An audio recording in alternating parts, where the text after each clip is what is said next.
life. Bing bong. If you see these dogs in your front yard, just know upstairs I'm going hard. Bing bong, bong, bong, bong, bong, bong. If you see these dogs in your front yard, just know upstairs I'm going hard.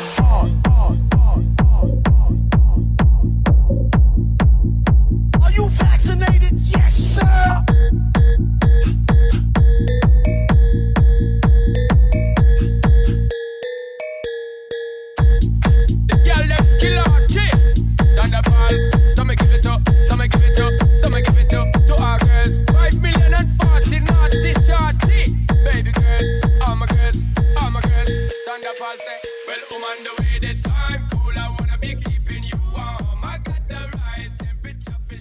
Yo, this is Teddy. Any interaction helps us spread the education. So please like, comment, leave a rating, and follow us on whatever platform you're listening on. Dude, I got these new socks for Christmas, and you know, the mom. You gotta fuck with them. You gotta use them, bro. They're like hella slippery.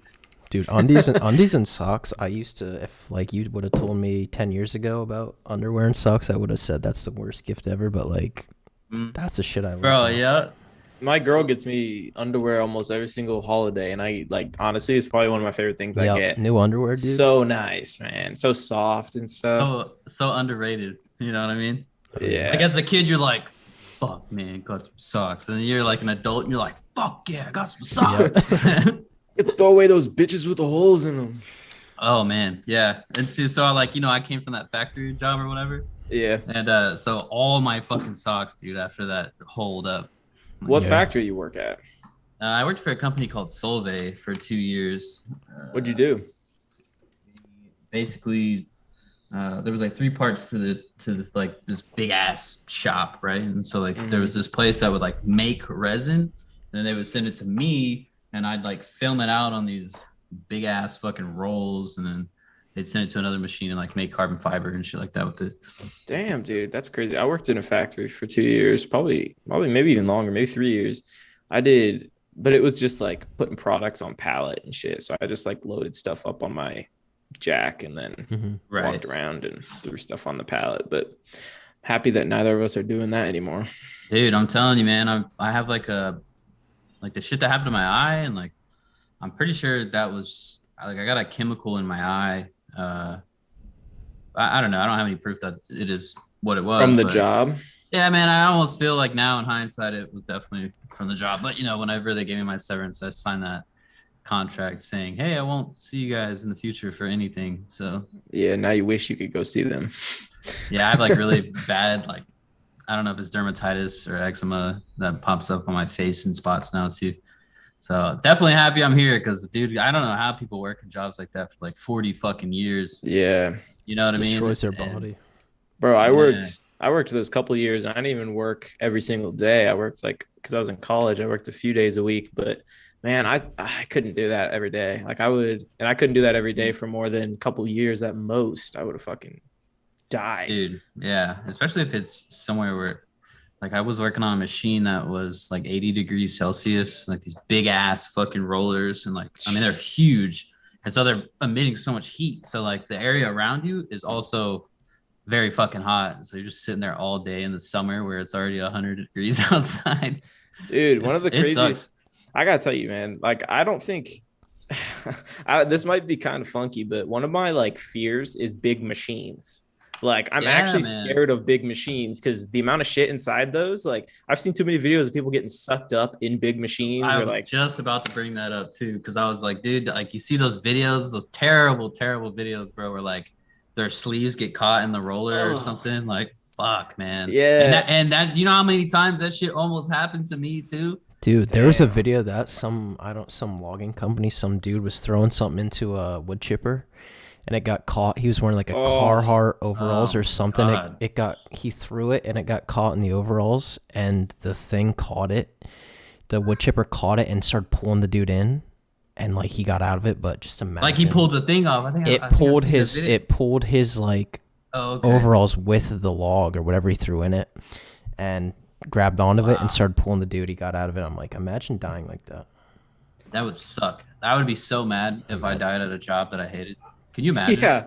I would be so mad. I would like, I don't know what happens after you die, but I imagine that like, you know, you kind of float out of your body or something, and you get to kind of look around for a little bit. Dude, if I died in a place that I hated, I would come out of my body so fucking mad, dude. I'd be yelling at my body down there. I'd be like, "Why the fuck you die in a wood chipper? Like, what the hell are you doing, idiot? Like, you suck." Get better at life, motherfucker."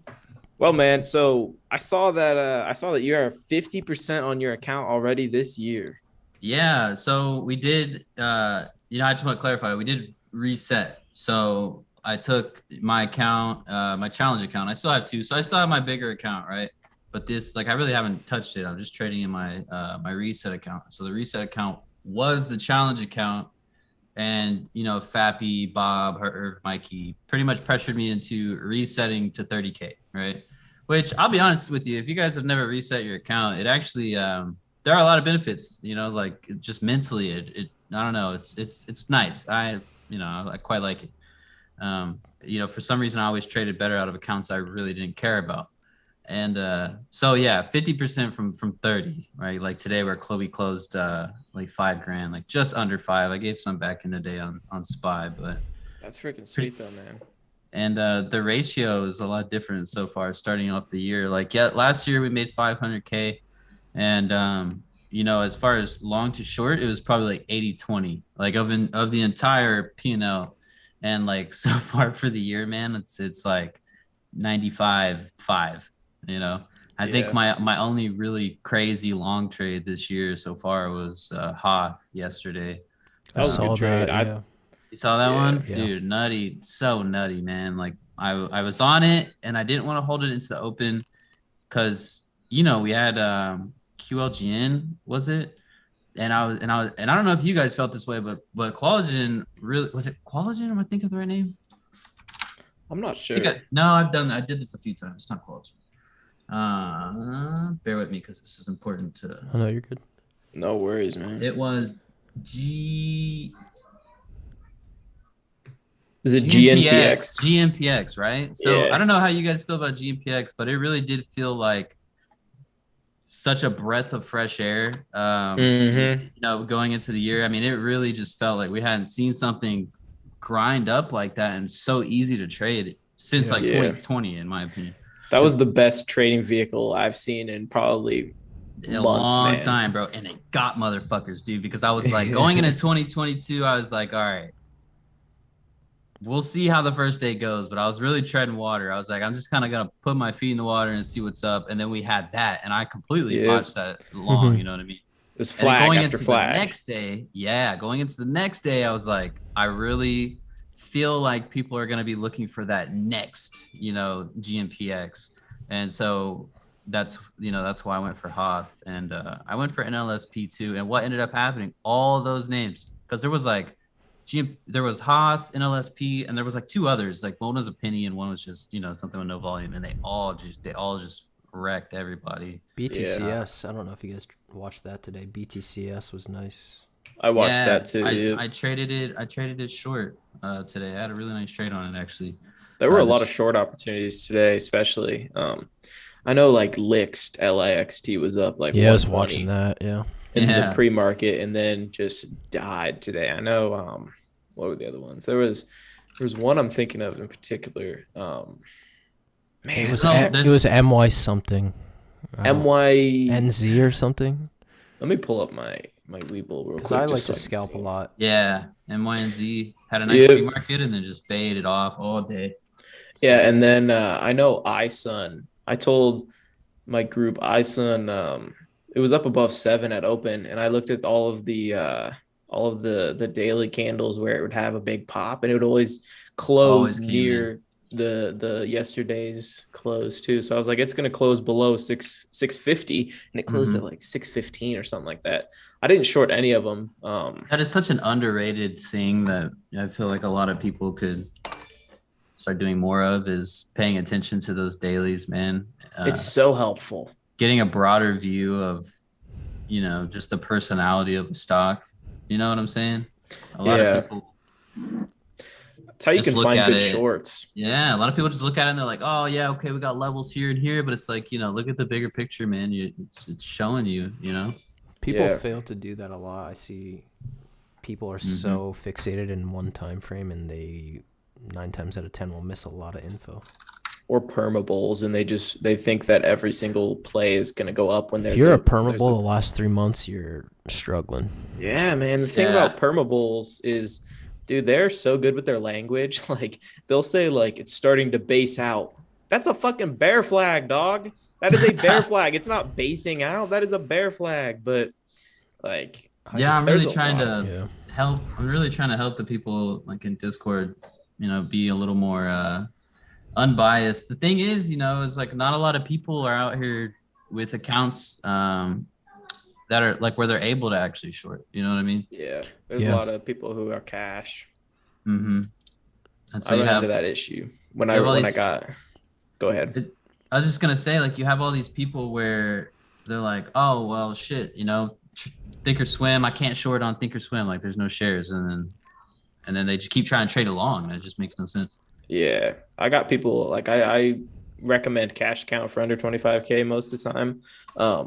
But I run into my issues when I I'm talking short type things. People will like go into like options and stuff at that point because they're like, I can't short because I'm on cash account. So I'm going to go to options. I'm like, it's not the same, man. It's very, very different. Like, obviously, like the sentiment's the same, but it's not going to trade the same. It's not as easy. There's not going to be the right experience stuff. But how are you feeling about 2022 market, man? I know that these last few days have been good for you, but overall, how are you feeling?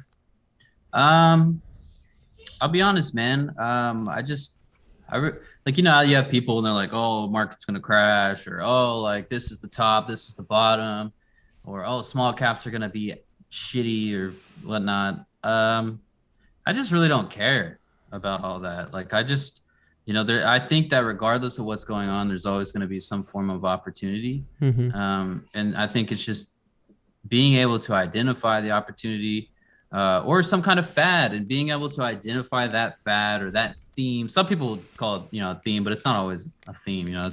I think a theme would have been, I don't know. Anyway, I just don't really care. Like, I just look for the opportunity. And if there is some, like I said, short-term theme or short-term fad, there's been plenty of them this year, even in a shitty small cap market. Just take advantage of it. I think just to go off what you're saying, like, I've been preaching for months now. It's like, take what the market gives you. I saw so many people on Twitter with huge followings saying, oh, we're going to get the January effect, or because it's a new year, swings are going to be back, or, oh, because it's January, historically swings are like, that doesn't mean shit. Like, if you go in with any sort of bias, you're going to be absolutely screwed. So I've just been telling people, like, in my group, like, listen, you just gotta, whatever the market gives you that day, great.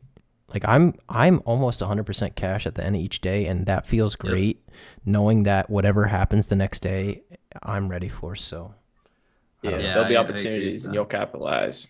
I definitely feel like I've been shooting for, because I agree, like, usually I'm all cash at the end of each day, but there have been a lot of, like, I've overnight something every day this year so far. As far as they've all been short though. So none of them have been long. But I think a lot of people came in, like you said, they came into the year and they're like, oh man, January effect. Same shit with the Santa rally bullshit, and everybody gets all hyped up, and they might see some news, or they might be, oh, this has got this volume, and they'll just start slapping it. And you might get a really nice push, and then, you have people end up on the wrong side, and you get that killer backside. But I can't complain, because with how things are right now, and I don't know how long this is going to last, we are getting some really, really good range front and back right now. Yeah. You know what I mean? Man, it's just easier for me to predict the back. So that's what I've been playing. I think something that you bring to light that I really, really have taken and kind of ran with myself is, I really didn't think about, shorting overnight all that much until I heard like you doing it like months ago.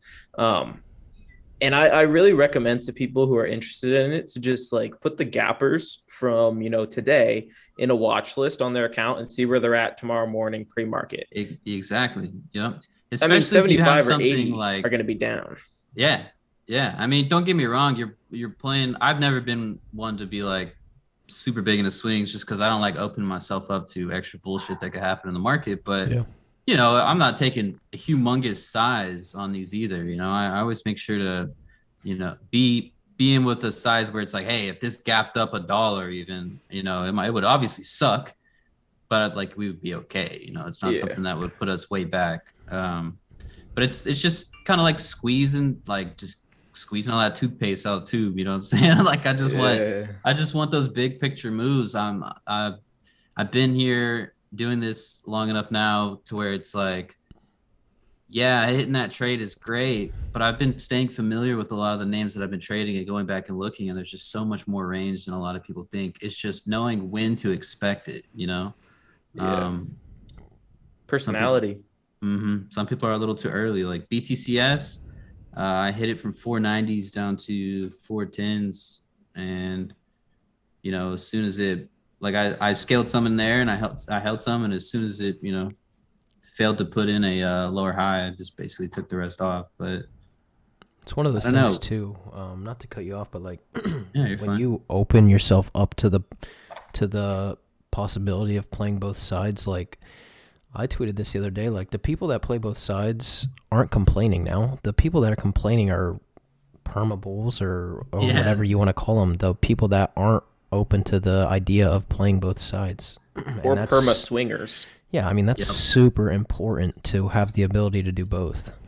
There's so much more opportunity, man. Like there's just so much more opportunity. It's like if you're to go to a mall or something, and you're like, or I don't know, wherever you guys would. I'm married, obviously, you see my wife back here. So it's like if you were going somewhere to like pick up a chicks or something, but you only like extremely fat chicks, like you're not gonna have as much opportunity out there. You know? I mean, there's a lot of opportunity for fat chicks in the United States. Yeah, you go to the bar after 8 p.m. So, and they're all gonna be there. What I like the extra opportunities, guys. And I mean, if anything, right now, it's like if there's one thing for the year of 2022 that I'm seeing, and you know, this is kind of saucy. I've seen a few of these setups; they've all been working pretty well. We just have all these charts look the same. Like all these small cap charts are starting to look identical. Like I don't know if you I have my daily right here in front of my face. So like whenever I type in a ticker, I see their chart, right? And you go through all these names and they almost all look identical. They're all under the 200. They've all been fading all fucking year. And then they just get some crazy pop on volume. And then what do? They go right into that 200 SMA, 200 EMA, and they fucking fade right back. Yep. So, I mean, if anything, as far as like something I'm seeing happening right now for the year, I've been focusing on that. You know, from just, what was it? End of November going into December, we were having all these T+2 multi-days, all these liquidity traps, all these daily flags, stuff like that. And I feel like we're starting to kind of transition away from that. And, you know, what comes next, who knows? But I think being very fluid is important. You have people that only play flags. You have people that only play, which no offense, Mikey. I know you make bank because I know he's going to see this. Not talking about Mikey.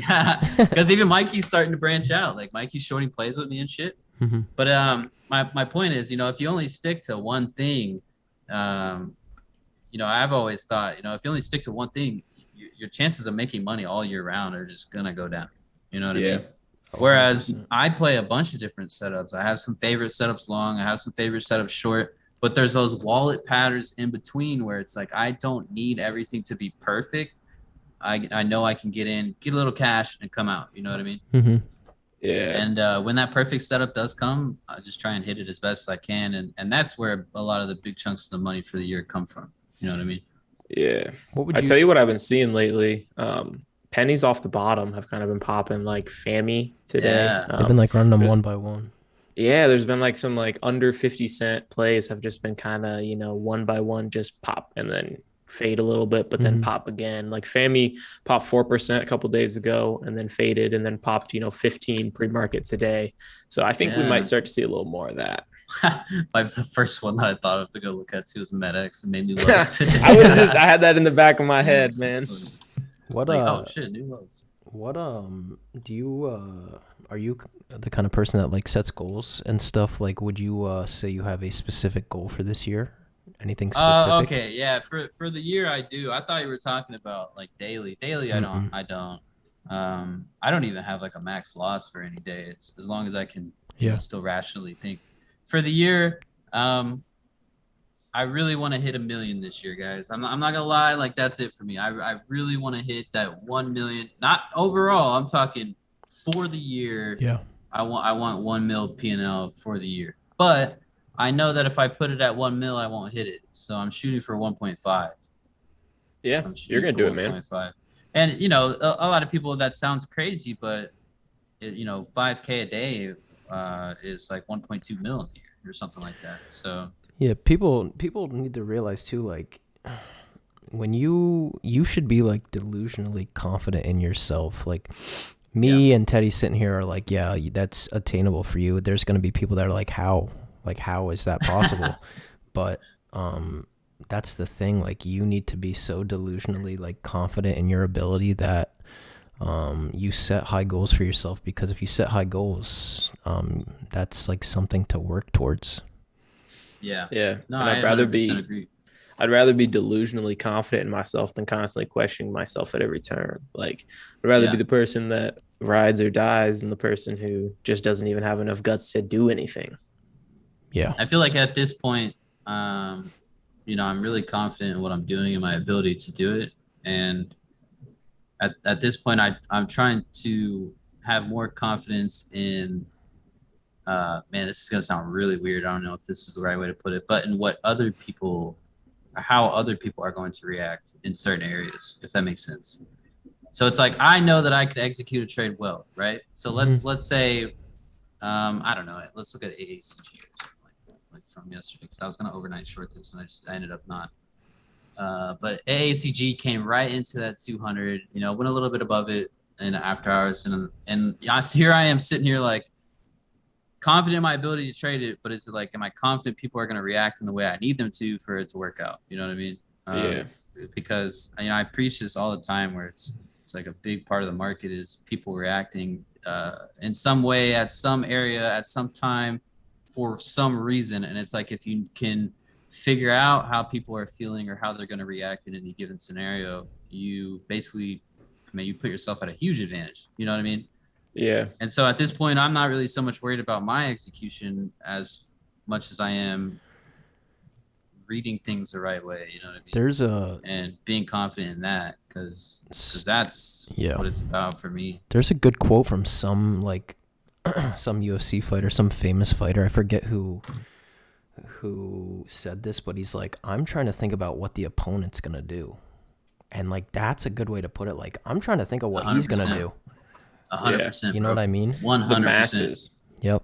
Because at this point, it's like, you know, once you get past, you know, your first, I don't know, for me, I'm gonna put it at a year. It's like once I got past my first year, all the basics are already, you know, nailed into your head, and at this point, I feel really confident in my execution. Right? No brainer. It's real subconscious now. It's kind of like when you're a kid and you're learning to grab a fork, you have to think about grabbing that fork. And then as you get older, you just fucking, it's like second nature. You just pick up the fork. And now that's how I feel about my trading. And so having confidence in my ability to read other people, I feel like is the play right now. We talked about this a couple minutes ago, but like how tough the market's been. I know Teddy and I were talking. We wanted to kind of get your thoughts on this. Like, what advice would you have to somebody that's struggling right now? Because in my opinion, there's more people struggling right now than not.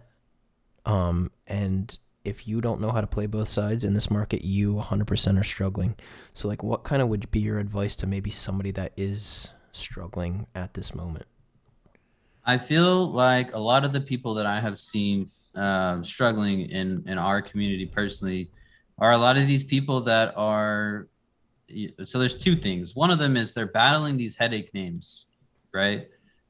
Like, even though I had a fantastic trade on like your BTCS, wishes and not even, I'm talking BTCS wasn't actually that bad. Like, it was easy to make money, but like lately we've been having a lot of these names that are, trappy, fakey, chopping sideways. There's no real direction. It's just kind of moving sideways in a range. And a lot of people are battling that because they're like, oh, bull flag getting long, and then it washes on them, or oh, bear flag getting short, and then it, they swipe it back up, and they end up fighting this range, and there's no actual clear direction. And I see a lot of people struggling with that. They're focusing on these, I call them headache names. Like you'll see me in the morning, I'll be like, oh, I think this is gonna be the headache name today. I'm gonna stay away. And as a short, I like to focus on names that a lot of people probably forget about, and they'll move to like the shiny object, and then that name that gets forget about a lot of times will just fade off. But my advice would be, if you're not good at trading the headache names, if you're not good at these high volume plays that might have some, big knives in them, they might have some swipe backups, just fucking leave them alone. You don't have to trade them. There's other shit to trade. And there was another thing I really wanted to touch on, and I can't remember exactly where I was going with it, but it was a whole different subject. But that would be my first for sure, is stay away from the headache names. You don't have to trade them. Okay, I remember now. The other thing is, you see all these people that are just like throwing money around. There's no real, plan. There's no real process. There's no real thesis. There's no real idea. They're just like, hey man, I think this can go up, and they smack some money at it. It's like, stop doing that shit. Yeah, find something. Yeah, man. Find exactly. Like find something that you have seen, tons of fucking times. It's gonna, it works. Like you can look at it and can be confident that, hey, I have played this many times before. It has worked. And you know how to play it, so if it was a blow off top that had a big stuff up top and I get short, I'm just risking the highs. Like people will get in trades and they don't even know what the fuck they're risking. You know what I mean? Like they don't even know what the company is. They don't even know what it is. Yeah, they don't even know what, or they don't even know the chart to see. Yeah, they don't even know what they're expecting to see. If I get in a trade, and I don't know if you guys do this, but I do this every day. If I'm looking at, even if I'm not in a trade, if I'm looking at a chart, I have about 3 scenarios in my head, and I see it on the chart. So I don't, like on TOS, you can have extra space on your chart to where it's just blank. Yeah. And I literally paint that picture in my head of what this thing could do. Mm-hmm. Right. And, I do that. And if I see a trade come in and it lines up with what I think to be the most probable situation, and there's key levels to go off of, et cetera, I go with that. Right. But people don't even do that. They're just like, oh yeah, I want this to go up. Yep. It's like, all right, but is that something that would even make sense right now? Like, does it have can it even do that? Yeah. What's your risk? There is no, people don't even have risk. The market's just throwing money around. It's like just throwing money around. Yeah. The market's just a game of like probabilities.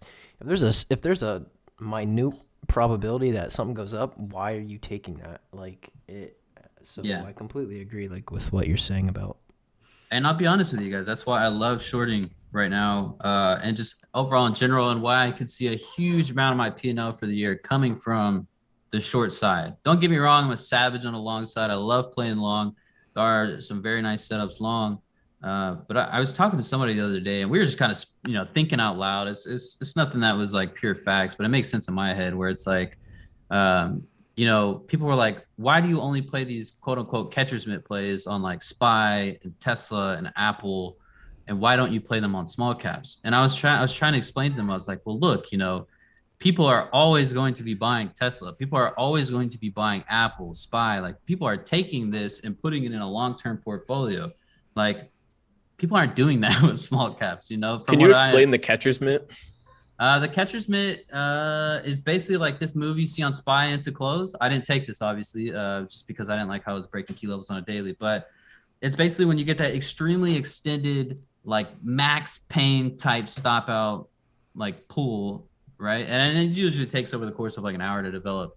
It's like once you get that spike in volume and that blow out the bottom on these names, it's just getting long on that for the reverse back up and getting a nice move, like a 40% retrace or whatever on that move. You're not looking for, a full retrace. You're not looking for highs or nothing that. It's just a very nice scalp. So the best way to play that is off of like some key levels. So if SPY was dumping today, like I tried to catcher's mitt off of, it was like 469, basically 470s level, right? Which is just this level on the daily I was seeing. Once it started turning around, I was like, okay, this can lower. And I ended up actually stopping out break even on the trade. But my point is, if something is just blowing out the bottom, it's a large cap, SPY, Qs, Tesla, Apple, and it has a key level below it where it's like, okay, this is extremely extended down this level. People might come in and buy at this level or something like that. It's just really that simple. It's really selling exhaustion kind of. Yeah, it's really that simple. Okay. But I was telling him was like, people, you can't expect people to do that on small caps. Like, people actually want these bigger names in their portfolios and shit. People actually want to buy this shit when it gets quote unquote cheap for whoever. I don't know, for if they see it as a good deal. Like small caps, I feel like is the inverse. Whereas it's like if you were to flip the blow off tops on small caps, it's literally the catcher's mitt on large caps. Yeah. Like, you know what I'm saying? Like people aren't looking to I buy, get exactly what you're saying. know what I'm saying? People aren't looking to buy these small caps and put them in long-term portfolios. Like obviously there's swing traders and shit like that, but I'm saying when you get these blow off tops, I almost feel like you can just guarantee that someone's going to be there to short it because it's a small cap. You know what I'm saying? So it's we're like not long and wish. It's like the complete inverse of the catcher's mitt on large caps. And like I said, I'm just thinking out loud, and there's no like facts to No, it makes sense though. But it makes sense in my head. Yeah. You know what I mean?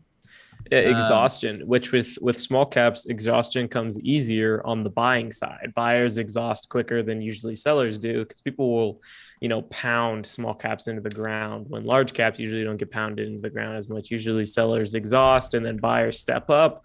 Like I traded that exact same scenario as you on SPY, but I was in SPY calls and I got in at, what was it, 467 or 470? No, 470, just like you said, that level. But my calls, went 10% on like one candle. So then I just got out at 470, like it was like 470.5. So then I got out there. But I would have stopped out just like you if I would have been like on the commons. But yeah, it felt like the sellers were getting exhausted. They had trouble getting it down to 470. They had trouble trying to break 470 itself. So I just felt them exhausting. And then buyers kept stepping up and smacking it back up to 470, 50. So then I just took advantage of that quickly with some options. And I'll be honest, I didn't watch the Fed shit either. So I was kind of like, well, I don't really know what was actually said. So I was just keeping it real tight. But, let's say, hypothetically 470 did hold. Typically, a nice catcher's mitt bounce would be back up to like 472.50 or something like that. Mm-hmm. A good rule of thumb is just like around 40-45% retrace on these. And it's the same thing on the small cap blow up tops. The exact same thing. Like it is the exact same thing. Just short. Like if you just flip the chart, like you can put the little minus sign in front. It's literally the same fucking shit. Like go flip BCTS today. So I've heard that you got some video games in your evenings. I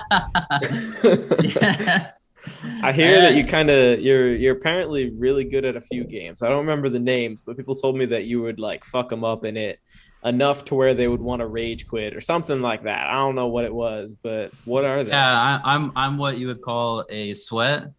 Oh shit, you're sweaty palm. Yeah. So I used to not anymore. I'm not as good. The skill cap has definitely gone up, but I used to play Fortnite for cash. I play that like I haven't played in a while because we're on this League of Legends kick, but really good at Valorant, really good at League, and just you ever play Counter-Strike? Yeah, but way back in the day, bro. Like way back in the day. So you used to play Fortnite for cash? Like people would pay you? So it was wager games. So it was like me and one other person, and it was I can't remember what the website was, but like you could go on this website and you basically could challenge people, or people would have an open challenge. You could take their challenges. So what you would do is like you would drop as squads, right? So you'd have 4 people. It was a 2-on-2, but the way it worked is like me and my guy would land somewhere, and then him and his guy would land somewhere, and whatever pair of 2 ended up with the most kills took the cash. Oh shit, that's fun. Bro. We used to fucking that shit was so fun, man. Honestly, I used to do that for Warzone. Warzone is fun, dude. You're probably one of those sweaties that killed me when I was like 19 and I threw my remote at the fucking window, and I broke 2 remotes playing Fortnite when I was younger. I had a few. I was mad at video games back then. I don't give a fuck as much now, but Fortnite, dude, I've had 1 solo dub in my entire life because I suck major ass at it. It's a tough game, man. I'm not gonna lie, dude. There's building. Dude, you got like 6-year-old kids now that just give me the business, and I don't get it, man. Like they're crazy. My son's in there getting down on Fortnite right now. Dude, like, the amount of money they've made, oh my god. That's a legendary game. Man. That's gonna be a whole generation is gonna remember that shit. If there's a game that has like made the most amount of money Has to be them. Dude, it's gotta be Fortnite, Yeah. right? Has to be. Like I'm pretty confident it is probably Fortnite. You know what I mean? The only Go what were you saying, ahead. Nate? No, go ahead. Dude, the only game I think I would remotely stand a chance against either of you is Rainbow Six Siege. Dude, I can Never get played down at that fucking game. Rainbow Six was fun. That was a But the fun only game. reason I think I could survive is because I know you guys don't play that as much. And I've never like any played of the it. games you guys do, I suck at video games. I'm not gonna lie. I didn't have an Xbox until I was 18, and it fucked up my thumbs. My thumbs don't work as well as everyone else's. So like everyone, I got buddies who will like be like carrying me on like squads and stuff, and they'll be like, "Dude, why are you so bad?" And I'm like, "Dude, I don't need this right now. I'm trying my fucking best right now. I don't need I've this." been into I've Halo a always lot. Been, yeah, there you go. Halo's fun. Halo's fun. You played the new one. Everybody keeps trying to get me to download. Yeah, I'm Onyx in that. That's Is the it top, like Onyx? the top rank, yeah. No, Holy that's crap. the rank. I think Oh, it's dude, people were talking about that. Infinite. It's fun. It's fun, as like everybody says it is. Because I've had a lot of people. I like, played controller my whole life. The only game I play mouse and Okay. keyboard on is Valorant, but yeah, it's super fun. I see. We're the complete opposite. Like I've always been PC. Yeah. Well, you know, there was a little period in time where I got grabbed a console, but like I've pretty much always been PC. We were really poor growing up, you know. So it's like, my uncle, whenever he like got his first job or whatever, you know, he went and got an N64, but he never wanted to share it. So I'd play it when he left for work. But my mom had this work computer, Mhm. and my mom's like, she's when I'm talking about my mom, I'm talking about my aunt, right? But she's like, super sweet lady. And I would always get on her work computer and like, you know, all the games on the internet were like free. You know what I mean? There was don't make, Yeah. no, I ain't gonna cap, don't make fun of me. There was like Maple Story, and then there was obviously RuneScape, and there That was like, the game. Yeah, there's, RuneScape, like, dude. Lunia. There was this other game called Night Online for a little while, but I play all those games. You know what I mean? And that's what I rocked with for a long time because we like there was no way, bro. There's no way my mom was ever gonna be able to buy like a console or some shit like that Yeah. for me. You know what I mean? I think got- I bought my first one actually. I think I bought my first ever consoles. Damn. We were poor, dude. Yeah, you got an all-time favorite game? If you had to choose one, you're on an Yeah. island and you only have one. All right, so I don't know if this is gonna make sense to you, but I feel like it depends on the point in time. Right? Does that make sense? That makes because sense. Because Yeah, that some makes games, sense. man, some games were super good And then they fuck it up. at a point in time. You know what I Yeah. mean? Like they just Mhm. corporatized, or they got really like just not. They didn't really care about like World of Warcraft, for example. You know what I mean? Everybody knows like whenever WoW was a thing, you know, whether it was Classic, Burning Crusade, like the first couple expansions, fucking great. You know what I mean? And then you know it just kind of went downhill. And I feel like a lot of games are like that. You don't Call of really have Duty. a lot of exactly. You The don't have a lot of last- developers trying new things. They're all just recycling. The the last same couple of shit. games have been absolutely Call of horrible. Duty's fucking Mhm. sucked recently. I still play Black Ops 2 only because it's just so much better than all the fucking new ones. People want to say that's just like bias, but no, the last couple of games have been absolutely terrible. Yeah, it might be super cliche, but and I don't play it anymore because I'm not happy with where the game is at. But I'm definitely gonna go with World of Warcraft. I met a lot of people on that game. I've met a lot of great friends that I still talk to this day. Literally, I've known them since I was like 16, and some of them trade with us now too. To where it's like I'm definitely gonna go with the World of Warcraft. What was that new game But that came out that was supposed to be similar? You know what I'm talking New about? World? Yeah, that's what it is. Man, dude, you know that game lost like 80% of its player base in like the first month or two or something like that. Damn. Yeah, including myself. I thought it was great. Beautiful game. Let me tell you. Beautiful game. And I risked it all to play this game because that game was bricking 3090s. And anybody that watches this, they're going to know what I'm talking about if they're a gamer, right? But New World was bricking, like frying people's graphics cards, their 3090s specifically, left and right. I have a 3090. And all my friends were like, yeah, man, we're gonna play New World and this and that. And I was like, fuck, man, I had FOMO Yeah. as fuck. I'm gonna do it anyway. Yeah, dude. So I was like, you know what? I got another GPU back in the back. I was like, fuck it, we're gonna run this shit, dude. And it was beautiful. It's just really repetitive, and I don't know. It's just they could have did a little more with the game. You know, like the questing is just super fucking boring. Honestly, you know what I mean? I didn't make it to end game. You know, but it was a beautiful game. Huh? It was nice. Dude, I know a lot of people that like WoW. I know I had some friends Never in high played it. school and some friends in college that like, dude, that's their life. Like WoW is like some people's absolute just life. Yeah. And I mean, it Sadly, takes it's just special not. fucking game for that. You know, I feel like the people that still play WoW are like the people that are still holding AMC, expecting it to go to 1,000. Shout out to the apes. Yeah. It's just like, man, just guys, just let it. I like it. We can take this L together, and we can move it into a new game or a new style. You know, like They can hop on Twitter and do like WoW apes. World Man, of the Warcraft game is apes. just- Bring it back. That's what happened to Game's just Destiny, not- dude. You ever played Destiny? Oh, That was man. such a fire game, and I mean, loved that game, dude. it was The $60 to PvP buy was it. So good. Yeah. PvP was They'd good. put out an expansion, so like to just continue playing the game, you just had to keep paying $50. Like Yeah, it that's was. lame, man.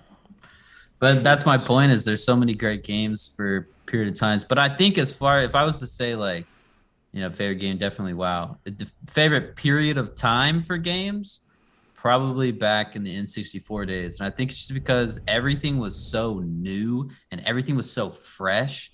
Now, whereas, we're going into 30s and, our late 20s and shit, everything has been done. Everything is so generic. Everything is just recycled. And the reason it's like that is because they know it makes them fucking money, Like, why would they do anything else? Why would they risk their company trying something new because they know something else will make them money? It makes no sense to do as far as a business front. But back in the day, bro, everything was new. Everything was fresh, it felt good. I remember when I played the first Madden that ever came out with one of my buddies, or maybe it wasn't the first one. Maybe it was like one of the first ones. With one of my buddies, it was a different experience than anything I'd had in my entire life at that point. I hadn't played any video games. I go over to my buddy's house. He's like, hey, I got this for Christmas. Let's play it. And I was so confused how I was like controlling these people because I hadn't played a single video game because I was like 6 at the time. My parents hadn't let me have anything. Like I didn't do any video games. I was just so confused, but I was so like just like intrigued by it and just like absolutely just like, what the hell am I doing? This is amazing. So yeah, like all that early shit that you do is just and Teddy was that little brother, that little cousin where you give him an unplugged controller. Bro, you could have turned on an NFL You're just like, game here and you I go, would've and I'll thought I was control it. fucking Dude, controlling them. that's Teddy, man. Oh, Me and shit. Teddy need to play Warzone, but No, dude, I'm scared now, bro.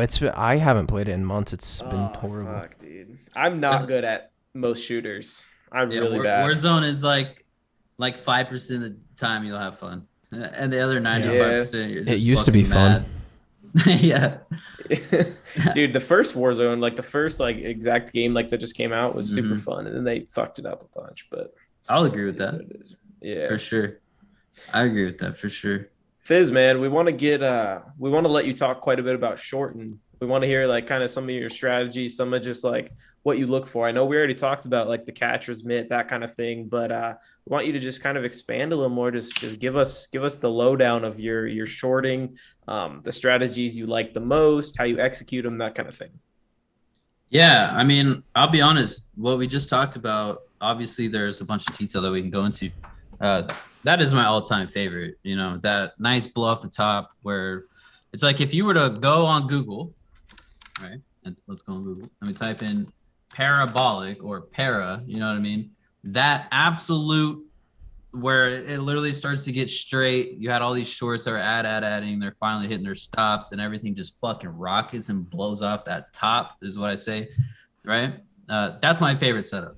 It's tricky to play. A lot of people misjudge the top. They'll be like, "Oh, this is really high," but it's become kind of an art for me to really start nailing these plays. You have a lot of other good people on Twitter that nail these plays too, like Short the POS and the Short Snipers are another pretty good guy. That is my favorite setup, 100%. I think aside from that, I really like obviously the flooded retail plays. Twitter pumps. Yeah, I mean it is what it is, dude. There's no It's way just to what they are. I mean, there's no way around that. Sugarcoat that. We don't cut it out of this podcast. The pumps are the pumps, baby. I love the pumps, man. And don't get me wrong. Like if the play makes sense, I might cop the bid first and hop on the bid first. And like I've played my fair share of part and squeezing some shorts too. And then, once they are, max pained out and we get that nice big stick, I don't mind flipping short because, what's going to happen is all the longs are taking profits. Some longs might get bagged. They might end up on the wrong side. Their stops get hit and you just get that nice flush. And all the people that are pushing and promoting the play, if they're no longer there, you're not really going to have any bid support. You know what I mean? That's if they're selling with you too. Yeah. Like if you know, and if you know, that's the easiest money. Like, I mean, it's nice. You don't get them every day because here's the thing is like a lot of them don't catch on to be worth it. A lot of them don't get to that point where it would actually be worth it. Because here's the thing, right? People got to remember, like, when you guys are longing, not you specifically, just when you guys are longing, or if I'm longing, we just buy the stop. When you're shorting, you are paying to be there, right? All the shit that I play, all these small caps, they're not easy to borrow, bro. We have to pay to be there. I have to locate my shares to be there. You know what I mean? So it's like I don't want to pay I don't want to pay for something unless I know. And this is funny because this has played a huge part in me holding for those bigger moves, looking for those bigger picture plays, playing shit that actually is worth playing. I think that specific thing, like you having to actual pay for the locate, has played a big part. Flip a short. Exactly. It's played a big part in finding the right plays too. But the blow off tops, obviously the retail crowded plays. If I was gonna try and give some kind of criteria, I guess as far as the blow off top that might help a lot of people. Look, if I'm playing these plays, like I said, I mean that thing needs to literally be going straight up. I use the 5 minute, and VWAP, 5 minute AEMA, and VWAP. I like to see really big extension. I want it to be far away from that EMA. I want it to be far away from VWAP to where it's like if you were long, it's like I need a pullback. You're not gonna fucking chase it up there. Reason it's going up is because shorts are getting stopped out.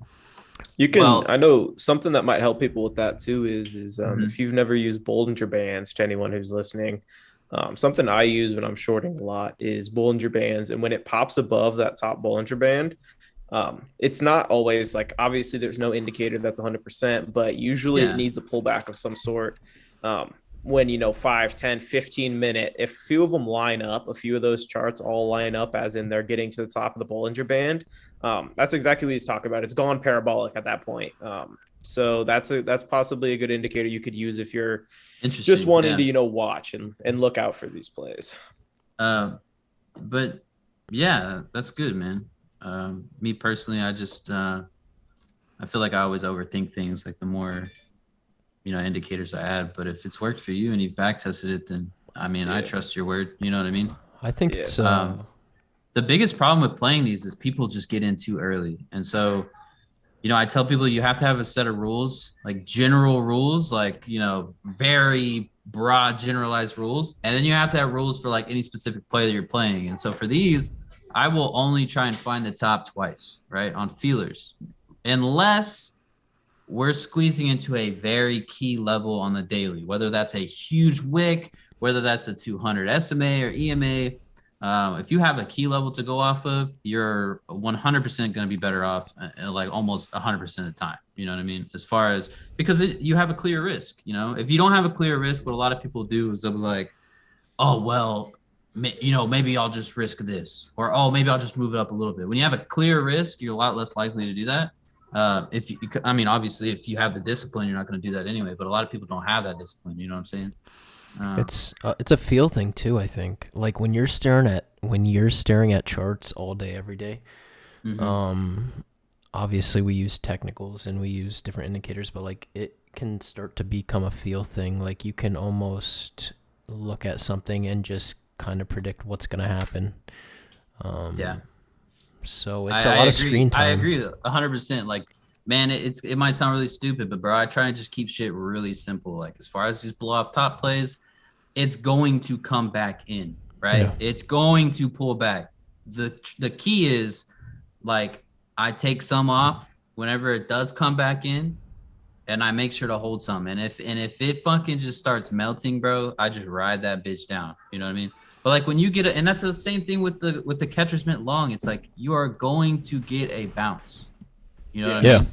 How much bounce you get, really, you know, who knows? But it's like you can just scale out incrementally and get a really nice move. You know what I mean? Something I do with that, and in options, like when I'm playing puts, if something triggers below my 9 EMA and it just continuously rides that down, why would I obviously scale out on the way down, and I preach that everyone scales out, but I'll hold some. Like if it's still trapped under that 9 EMA and just riding that shit down until I see some, like if I don't see a break above or something like that, I'll just continue to ride it down because there's no reason or no indication for me to exit that trade. Exactly. Kind of like BTCS earlier today. It's like, you know, I wrote it down until, you know, I seen it start to stop making those lower highs. You know what I mean? Yeah.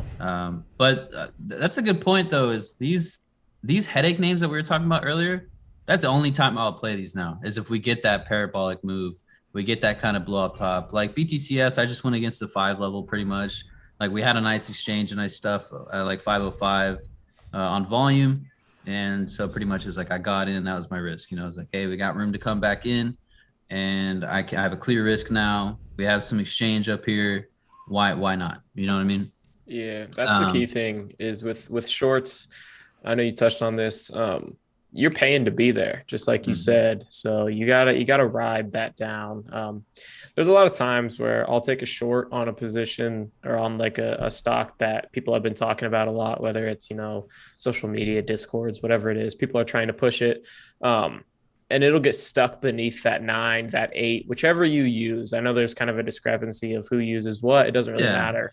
If it gets stuck beneath that and, you know, there's high volume sell-offs, there's, you know, bear flags forming and then, you know, following through. Why sell? What are you gaining from selling too early when there's still downside to be had? Once it breaks that 9 or 8 and you're in the profit still, you know, then maybe cut it then if it broke that trend downwards. But yeah, hold for your gain, because you're paying to be there. You might as well get as much profit as you possibly can out of it. Squeeze it, just like you said, that toothpaste, squeeze that shit out as much as you possibly can. I'll be honest, man, like once I hit these plays, I literally can just walk away. Like once they start working, it's like I literally can go make a pizza or fucking like it. I don't even have to worry about watching the tape at that point, because it's like it's there, you know, it's working. It's happening. It's going especially on a large caps, Mm-hmm. But I think, you know, one of the key things that people really, really need to pay attention to is volume, and people really, really need to pay attention to the tape. Like you can see that kind of battle that goes on, especially once the squeeze starts and you start seeing those big bids come in. You start seeing people basically trying to get out, or somebody trying to hold it up to keep putting that pressure on, you know what I mean? A company with volume, like typically going into a para move, you know, the higher you get, the more like you're going to have that ramping volume. You want that ramping volume. And, you know, I like to look for that. A lot of times it ends up being the biggest volume candle of the day, you know? But a big stuff up top, where at BTCS, you know, you had that 950, you had that really big volume stuff. At $5, like that shit is key, man. Just those little minor details are so fucking key. And the other thing, like, stuff, man. The retail, like the retail pumps, pay attention to the volume. It might be a pump until it's not. Okay, like if a fucking play picks up an algo or something and starts doing, you know, more. So I think, you know, typical pumps are usually, you know, anywhere from 12 to 30 mil volume nowadays. If you start seeing something really picking up volume, start going over 30, 40, 50 mil, it's not just, it's not like, you know, it's not just some guy pushing the stock no more. Like there's more there, and be careful, you know, trying to just, what I'm trying to say is expect that it can go higher. You know what I mean? Yeah. Dude, what you said there with the high volume stuff, that's something I've been preaching in my little mini Discord where I mentor people all the time is, you know, if you see something that has a big upper wick and it's the biggest volume on the day, that should tell you something. Think about the psychology behind that. Why did that happen?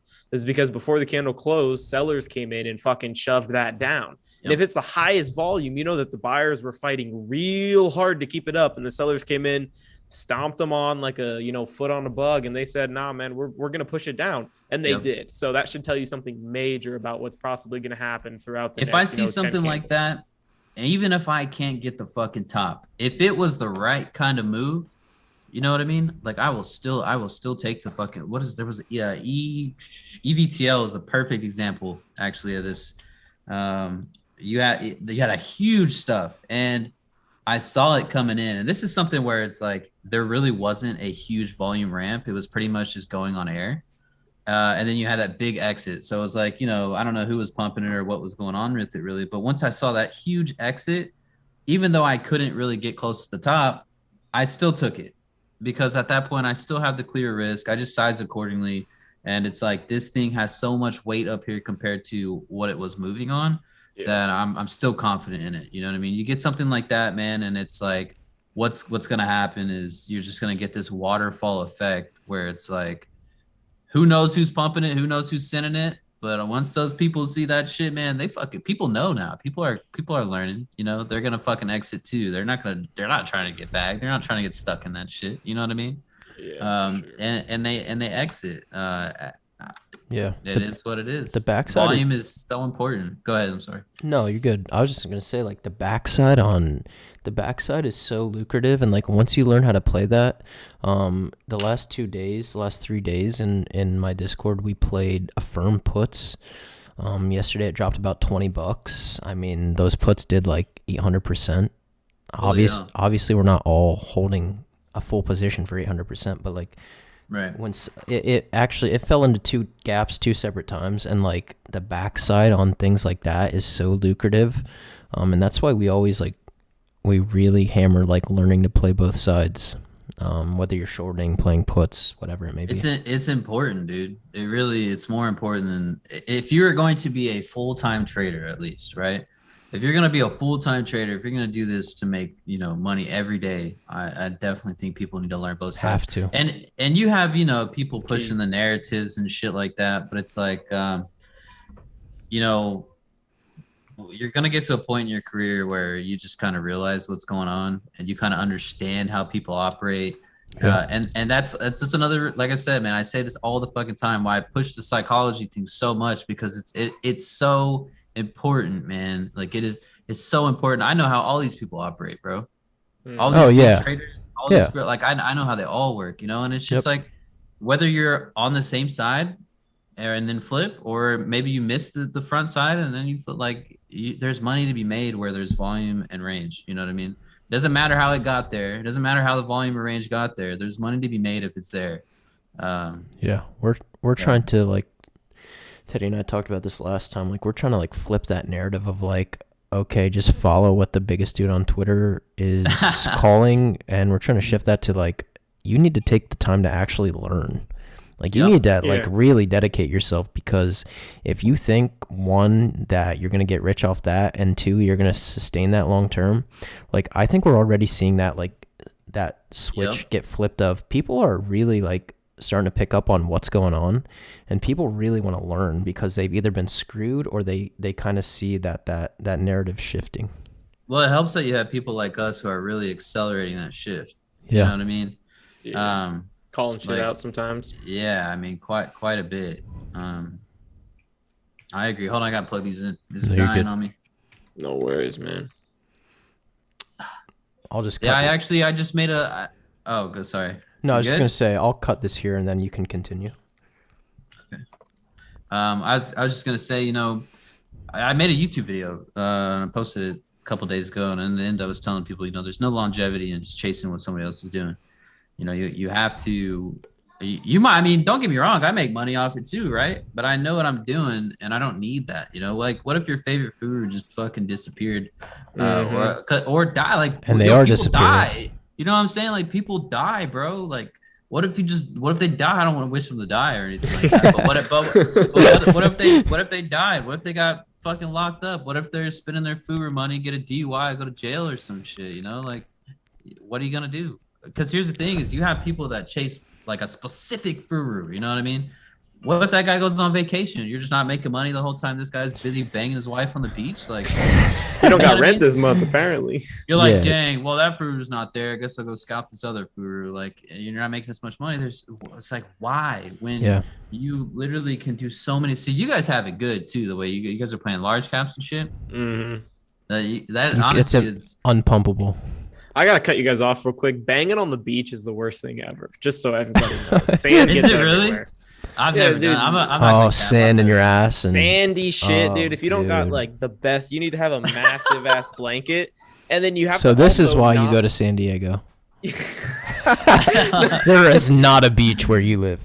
Bro, Oh you my also God. gotta like have a big thing to where you're not even stepping on it with your feet, because your feet will get sand on it, and then you'll step on that with your like bare feet, and then your bare feet will get it near where you're trying to, do the deed, and then you'll like get. Bro, it on I your hate the knees. sand. I like the beach, but the sand, like, Yeah, Fuck I'm not the a big sand. fan of the sand. No. I hadn't been to a beach until this year, but when I went and met Herb and Mikey in Miami, that was Ooh, first. That sounds fun. That was the first. Yo, Miami Sand up. sucks though. I'm gonna be honest, bro. Like, it's Where'd cool. you Don't get go? me wrong. I really like it. Miami's cool, mhm. but like I'm kind of claustrophobic. and Oh there's a yeah, me lot too. of so for people like me, bro, it was, and I went at the wrong time of year, but it was so fucking hot.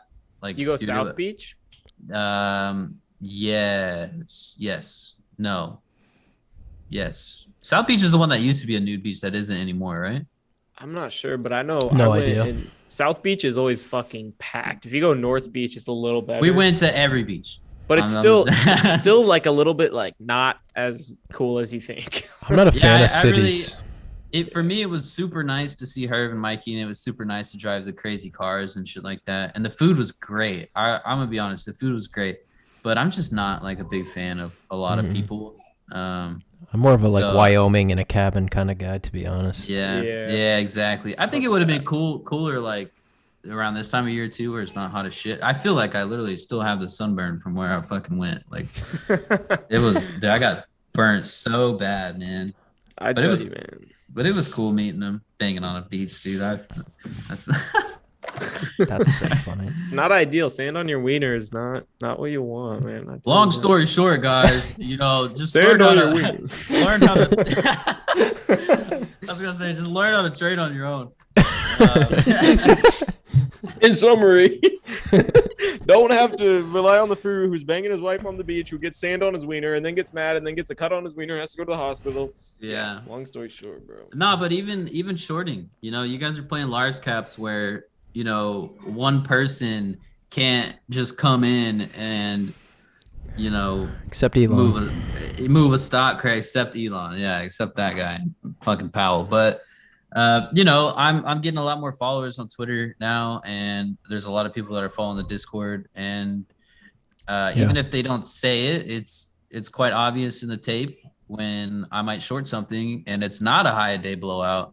It's just a continuation play where they'll come in and they'll start propping bids and getting long, and all their followers come in, which is fine because it usually creates a really nice opportunity whenever they do exit. But it's just another thing that you have to learn how to maneuver around. Whereas I feel like you guys playing large caps, you don't really have to worry about that too much, right? Like you can get short something and it's not like It's not like much.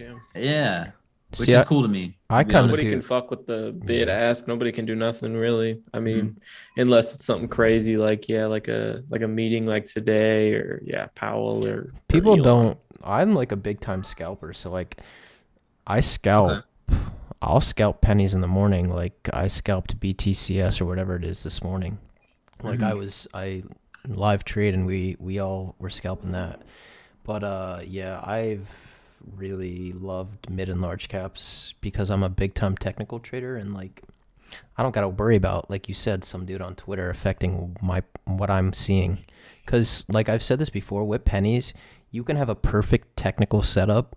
It takes one tweet and you're destroyed.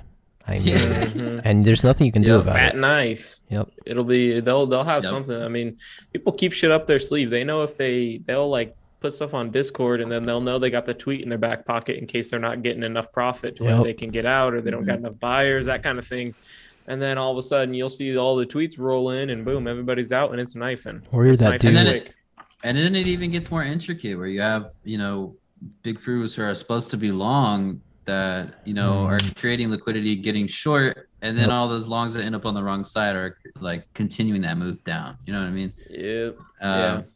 There's just so much fuckery and need to know where everybody is, need to know what's going on all the time in small caps. Where I feel as large caps, you know, you don't have to worry as much about that kind of shit, which is pretty cool. Especially if you're a technical trader. Like if you're big into TA, dude, like before I got into options, it would be pretty frustrating. Like I would technically see something or technically call something out, and like I said, one tweet and that just everything goes to shit. And honestly, there's nothing you can do about it.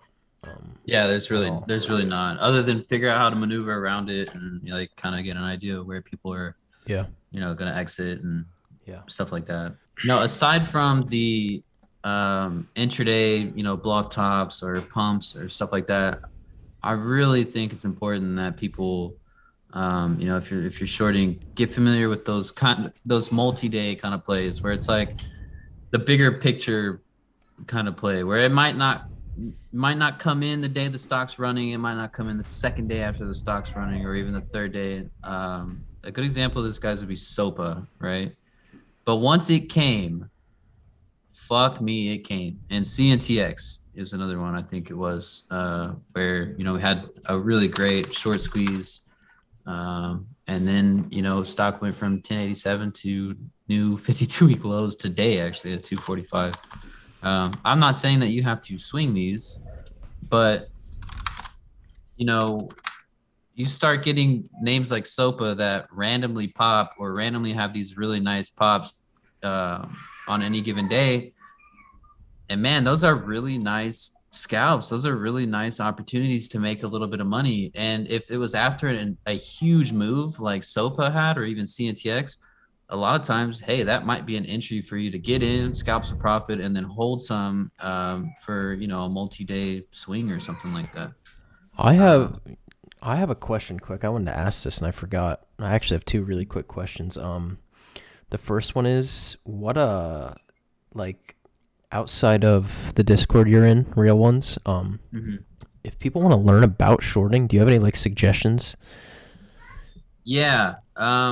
I'll be honest with you guys, man. I really like Nathan McCod. I don't really know where we stand as far as like our relationship, but I like Nathan a lot, and I'd be lying if I told you that he hasn't helped me better my process. Obviously, it wasn't my first rodeo or anything, but like Nathan has really helped me as far as like the bigger picture, you know what I mean? Like getting that bigger picture idea. It helped me with the psychology, which is something I was really big on, like understanding why things are doing certain things in different areas. And so, I mean, my first recommendation to anyone is definitely going to be Nathan, you know what I mean? And so, you know, there's obviously the FinTwit crap where there's like Nathan, and then there's like, you know, the longs and like they have beef or whatever. And then there's Fizz, and I'm just kind of in the middle. You know what I'm saying? Doing your thing. Yeah. So, because I like some of the people on this side, and obviously I like Nathan, and I like you know, Divided Champ and Amp and all the people on this side, which makes these people mad. But then they see me cool with these people, and it makes them mad. So it's like, I don't know really where we stand, but I'm not gonna lie to you guys. Like Nathan is a fucking fantastic guy. Like, bro, an amazing fucking trader. That guy is insane, and I have definitely learned a lot from him. Every time I've messaged him, he's messaged me back. Like, you know, he's like me. If I have a trade, I fucking post it on Twitter for people. You know, he's the same way. Room's a little bit expensive. You know, I'm not gonna lie, it is expensive. But if you're looking for a place that gives legitimate education and is keeping shit real, I'm gonna stand up for Nathan on that front. You know, I know this is gonna piss some of my friends off that are on the opposing field. But the way I see it is like, I got my own team, you know what I mean? Like I'm in Real Ones, that's my team. You know what I'm saying? Yeah. So like I'm not really choosing sides because I'm a trader, man. I play both sides. I got a lot of respect for the people on this side long, and they've made me a lot of money, and they've been a huge inspiration to me in my career. And then I've made a lot of money over here short, and they've been a huge inspiration and have helped me in my career. So it's like I'm not gonna sit here and hate on either side. But as far as the short side of things, bro, 100% the first person I'd even think about going to is Nathan, you know, because you have a community of so many people too. It's not just Nate, you know, you have a community of so many amazing traders in there. You know what I mean? Yeah. the thing is like I feel like a lot of us need to adopt the mindset as in being on the side of making money. Like I'm on the Bro. side for you to make money. Fizz, I Fact. want you to make money. I want, Ant to make money. I want myself to make money. I want all the people that follow me to make money. If that's short, that's short. If that's long, that's long. If that's, doing a straddle and making both money, like both sides, it is what it is. Whatever it is, make money however it is. I don't give a single fuck. I don't care about sides. I don't care about bearable. I don't care about any of that. Make money. And I'll be happy for you either way.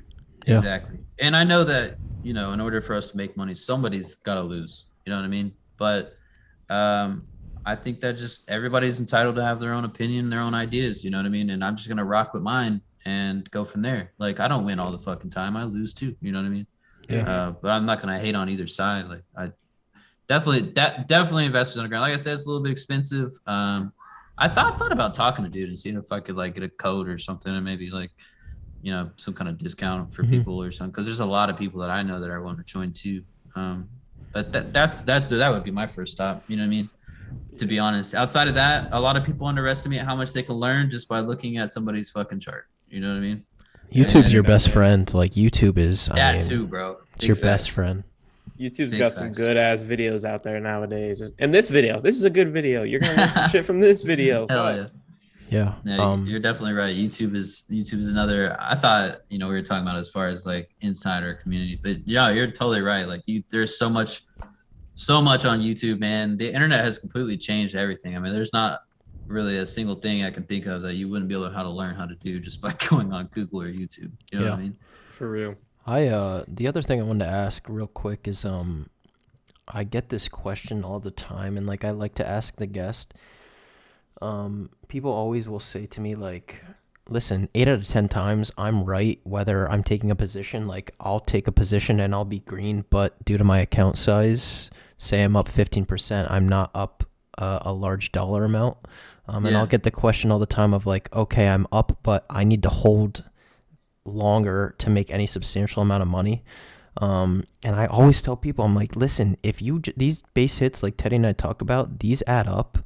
What would your advice be to somebody that just continuously is right a lot of the time, but instead of taking, they're not locking in gains. They're not locking in gains, and they're ended up break even or losing money. Like, what would your advice be? Let me tell you guys something. I made $500K in 2021 from base hits, right? Maybe a fat chunk of that came from larger moves, but even if I held for the larger move, it wasn't a big size position, you know what I mean? But the other thing that people need to realize is like, bro, if you have a 5K account, don't expect to make 10, 15K a fucking day, you know what I mean? Yeah. There are levels to this shit, you know what I mean? And that is so fucking true. You just have to go with the process. I did, like when I came in it, and I feel like I'm glad I had the mindset I did of just wanting to make a couple extra $100 here and there until that changed, but it really does add up, guys. If you have a $20,000 account even, and you can't even, you're still on cash account, and you're making $100 a day. I mean, you're talking $2,000 a month. That's you know what I'm saying? So you take that $2,000, right? You do that for, 3 more months or something like that, so what, 2, 4, 6, you're sitting at 26K. Now you have a lot more flexibility. You know what I mean? You can trade a little more. You're open to more opportunities. So let's say you're making, I don't know, $400, $500 a day or something like that. Let's say a rough average of, I don't know, 350. Let's say you're very consistent, but you have losses in there too. So let's say 350. So 350 times an average of 20, you're making 7 G's a month, bro. Like it's Twitter, dude. Twitter's given this false reality of people have this like misunderstanding that money is going to come from one trade. You know what I mean? Mm-hmm. Yep. It comes from a fuckload of trades. You don't have to make 350 on one trade. You can make 4 or 5 trades and make that 350. Just make sure you're not just throwing money around. Take the setups that you're familiar with that makes sense. It has to make sense. There has to be a risk. You have to have some kind of target, but it has to make sense. If this thing just flushed under VWAP on heavy fucking volume, why the fuck would you don't buy? You know what I mean? Bro, here's the kicker too is I always talk about compounding accounts. The thing in the like if you're gonna compound like 1%, if you get that 1% a day, you're gonna compound that in a year, like that's gonna be a lot of money. Don't get me wrong, that's gonna be a lot of money, but also your learning is gonna be so compounded as well. Your mind is gonna be so compounded that 1% is gonna look like a fucking blip in the fucking radar for you. You need can that get foundation 4% by then. Yep. You can get 5% by then. You can do whatever your mind has gotten to by that point after a year of doing the same exact thing, or 6 months of doing the same exact thing, 2 years of doing the same thing. Doesn't matter. Your mind is going to grow to an amount where you don't even understand how much better you're going to be in a year, 6 months from now. And that's like a fucking really good thing to point out, because like now I've been, trading for 2 years, 1 full year full time, right? It's like a year and a half, but it's like now I'm like, okay, I made 500K basically off base hits up until like the end of the year where I was letting some shit ride. And even still, I wasn't making more money doing that. But now it's like, now I'm shifting into this bigger picture idea kind of thing. I'm still taking my base hits. Like when I take these trades, if people go to my Twitter and look at my charts that I'm posting, I'm still scaling out on what would be a base hit and just letting some ride. But it's like now that I'm growing mentally, like you're talking about, now I'm looking for like, okay, could there be a bigger picture here? Maybe I should hold some. You know what I mean? Yep. But I'm always locking some in, bro. Always. It always starts with base hits too. People learn base hits before they learn to hold some, which I know a lot of people who are getting to that stage where it's finally like, well, I mean, I've noticed a lot of my setups are working longer term. A lot of my setups are working instead of that 10 minutes I would have taken that trade. Now I could go a few hours down the line and I would have made a lot more. It's like, all right, well, now you can start holding a few at the end. Like take that little bit of profit and then hold some, let it ride. But people don't have that mental capacity, patience, discipline, or mental, like you said, the experience of actually seeing how things move to know what it'll do, you know, or the flexibility. Because a lot of times, like,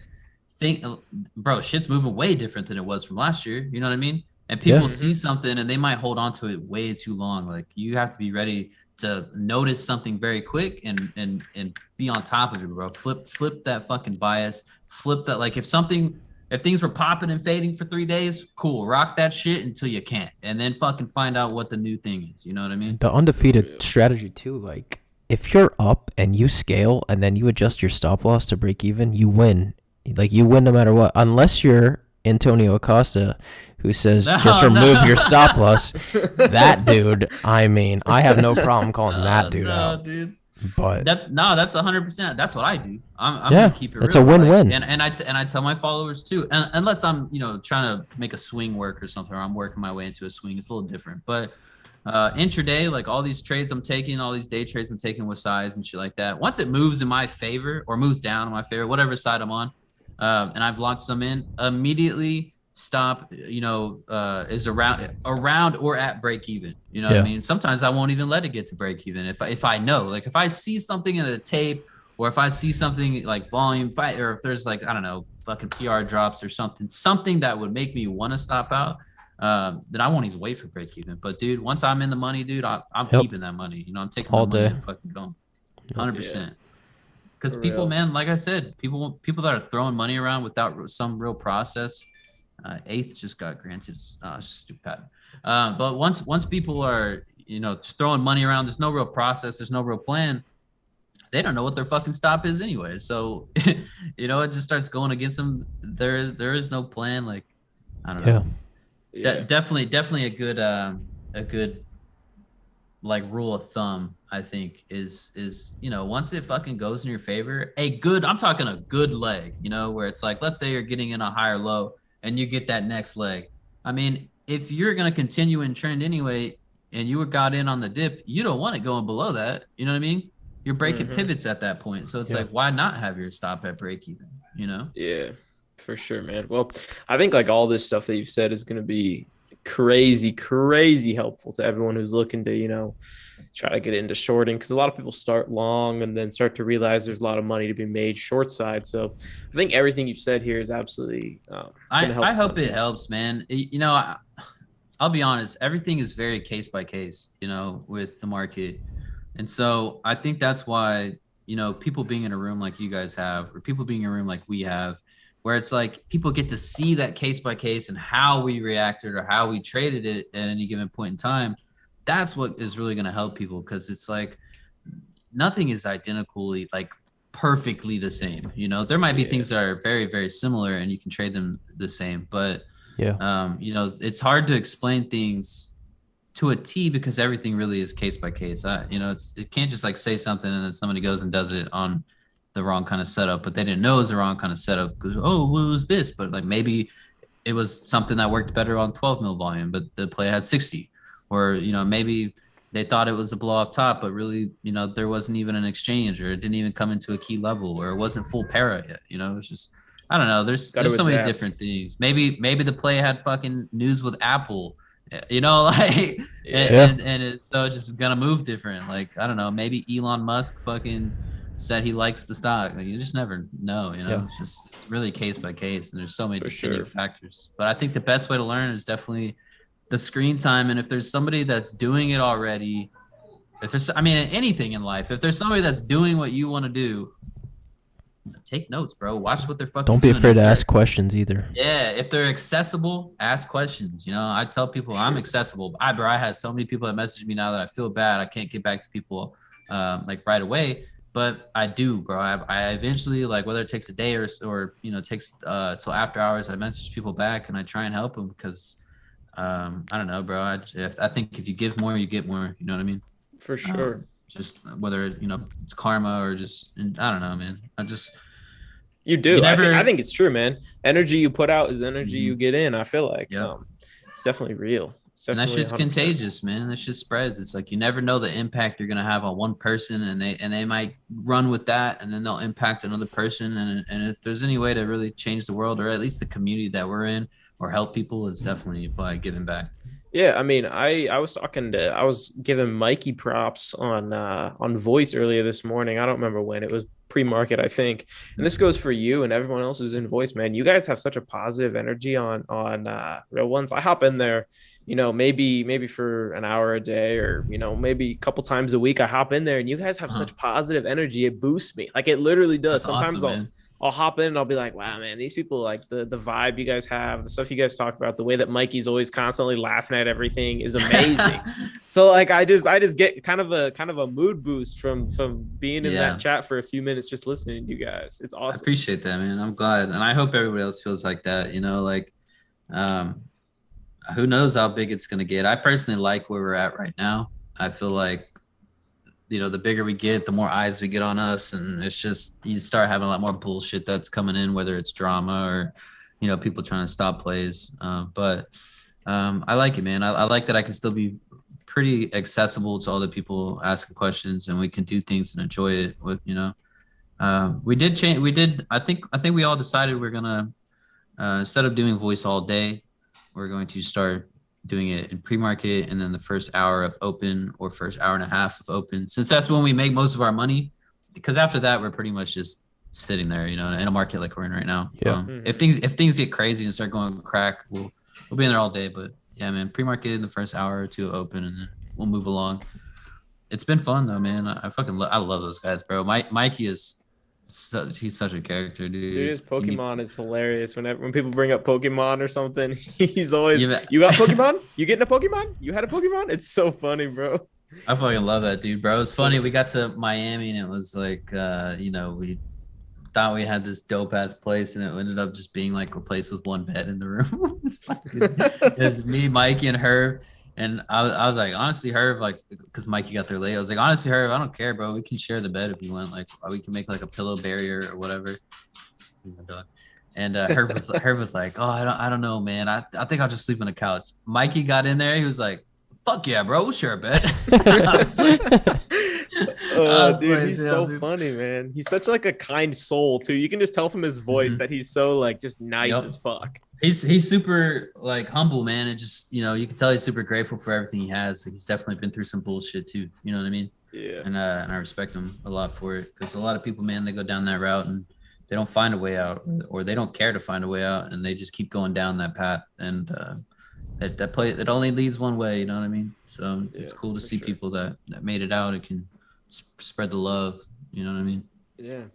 Man, well, we want to thank you a ton for coming on here. That Nah, kind of man, just for wraps up sure. what we were talking about. But thanks so much, man, for all the info you spout and gave everyone kind of a good overview of shorting and your strategy.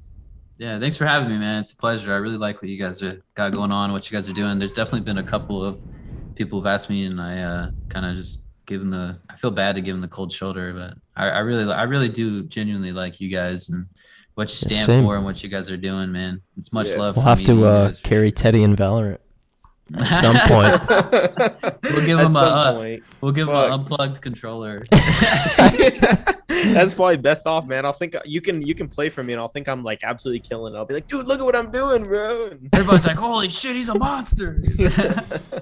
That's Well, I'll leave you guys to it, man. Much love. yeah. Yeah, man. Thanks, we Diz. appreciate you, and we respect you a ton as well. Right back at you. Thanks, man. Yeah, so I was I was just in a stream for my Discord talking about there was a relatively new person in my group, and he was killing it today, like absolutely crushing it. He was like, I don't even know what he was, like 6 for 7 on trades before like noon, and I'm like, dude, that's incredible, but I would probably just, take a step back. You don't need to keep going, especially with that FOMC shit we had going on today. And he's like, and then he sent me something in chat. He's like, to be on, just be honest, like I'm $50 away from my goal.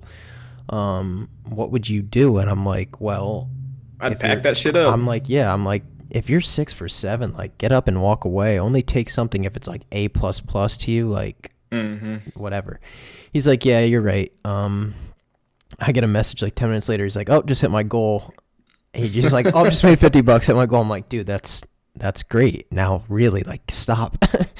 And then he sends me a message like an hour, 2 hours before close. He's like, well, he actually sent it to the whole group and was like, listen, learn from this. He's like, I just YOLO'd something and literally lost everything I made. He was like 8 for 9 today on trades, and then with one trade, one YOLO spy call or put, I think he literally lost everything in minutes. And he even sent it to the group. He's like, this is a great example. Like, learn from my stupidity. He's like, and then 10 minutes later or 5 minutes later, he's like, well, I just made it all back. But again, this is stupid. Like, this is no way to do it. He's like, learn from what I just did and everything. And I'm like, that's a great like message to send. Yeah. And that's something great to talk about too, is like, guys, if you set a goal, but you're like 4 for 5, 3 for 4 in the day, I go into each day, I'm like 2 to 3 good trades and I'm good. Like, if I hit my daily goal, great. If I try to hit my goal, but I don't like force the goal. If I make 2 to 3 solid trades, I'm good. Yeah, man, that was my exact day today. It was a rough, choppy day. We're filming this on Wednesday, so if you guys will probably remember Wednesday when it comes to Saturday.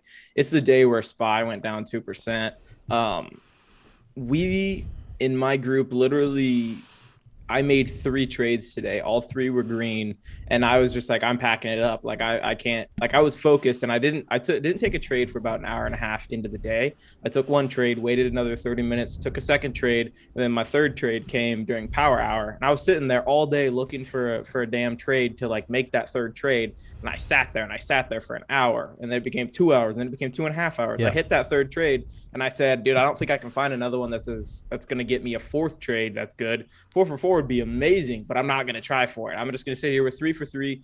I think my P&L on the day was plus 0.7%, which everyone knows I tweet 1% a day, more than I tweet anything else ever. So that 1% a day, I didn't hit it, but I got close, and I wasn't willing to like give up that 0.7%. But I have a similar story, man. I have a person that I mentor that they kind of just have like that YOLO Wall Street bets mentality. And I've been kind of just talking to him like a little bit here and there, just like, hey man, I don't know if I agree with what you're doing. I'm not going to tell you not to, because I'm not your parent. I'm not you. You decide what you want to do with your money. But they had one day trade left on their margin account, and they put them all I think they said it was like 25-30% of their account into SPY calls, and they're like right at open, and then SPY tanked. just tanked. And I kept saying like, hey, maybe you should, let that stop loss hit and call it quits. Oh, what if it bounces back later in the day? What if it bounces back? SPY's so unpredictable. What if it bounces back? That's something that I know happens, but also don't hold a stock or an option. I mean, throughout a full day when your expiry is that weak. Yeah. People. Oh, my cat's gonna knock my shit over. Yeah, no, people. I don't know. People fail to realize the power of the things we preach. That like you can say like, yeah, it's annoying. We talk about 1% a day. Like you talk about 1% a day, or I preach 2 to 3 solid trades a day, or if you hit your goal, that's it. I know Austin edits our audio, and he's going to be listening to this, and like we're good friends with Austin, and Austin's been killing it. Yeah. For this year, me and him talked. We're like, listen, I know you have all the tools, and I know you're every single day getting better as a trader.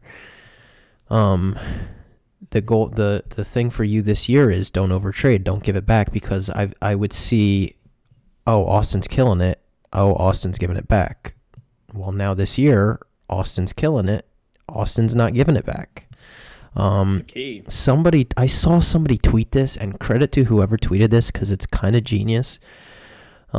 They said they give themselves singles and doubles. Tweeted that. Singles. No, it wasn't.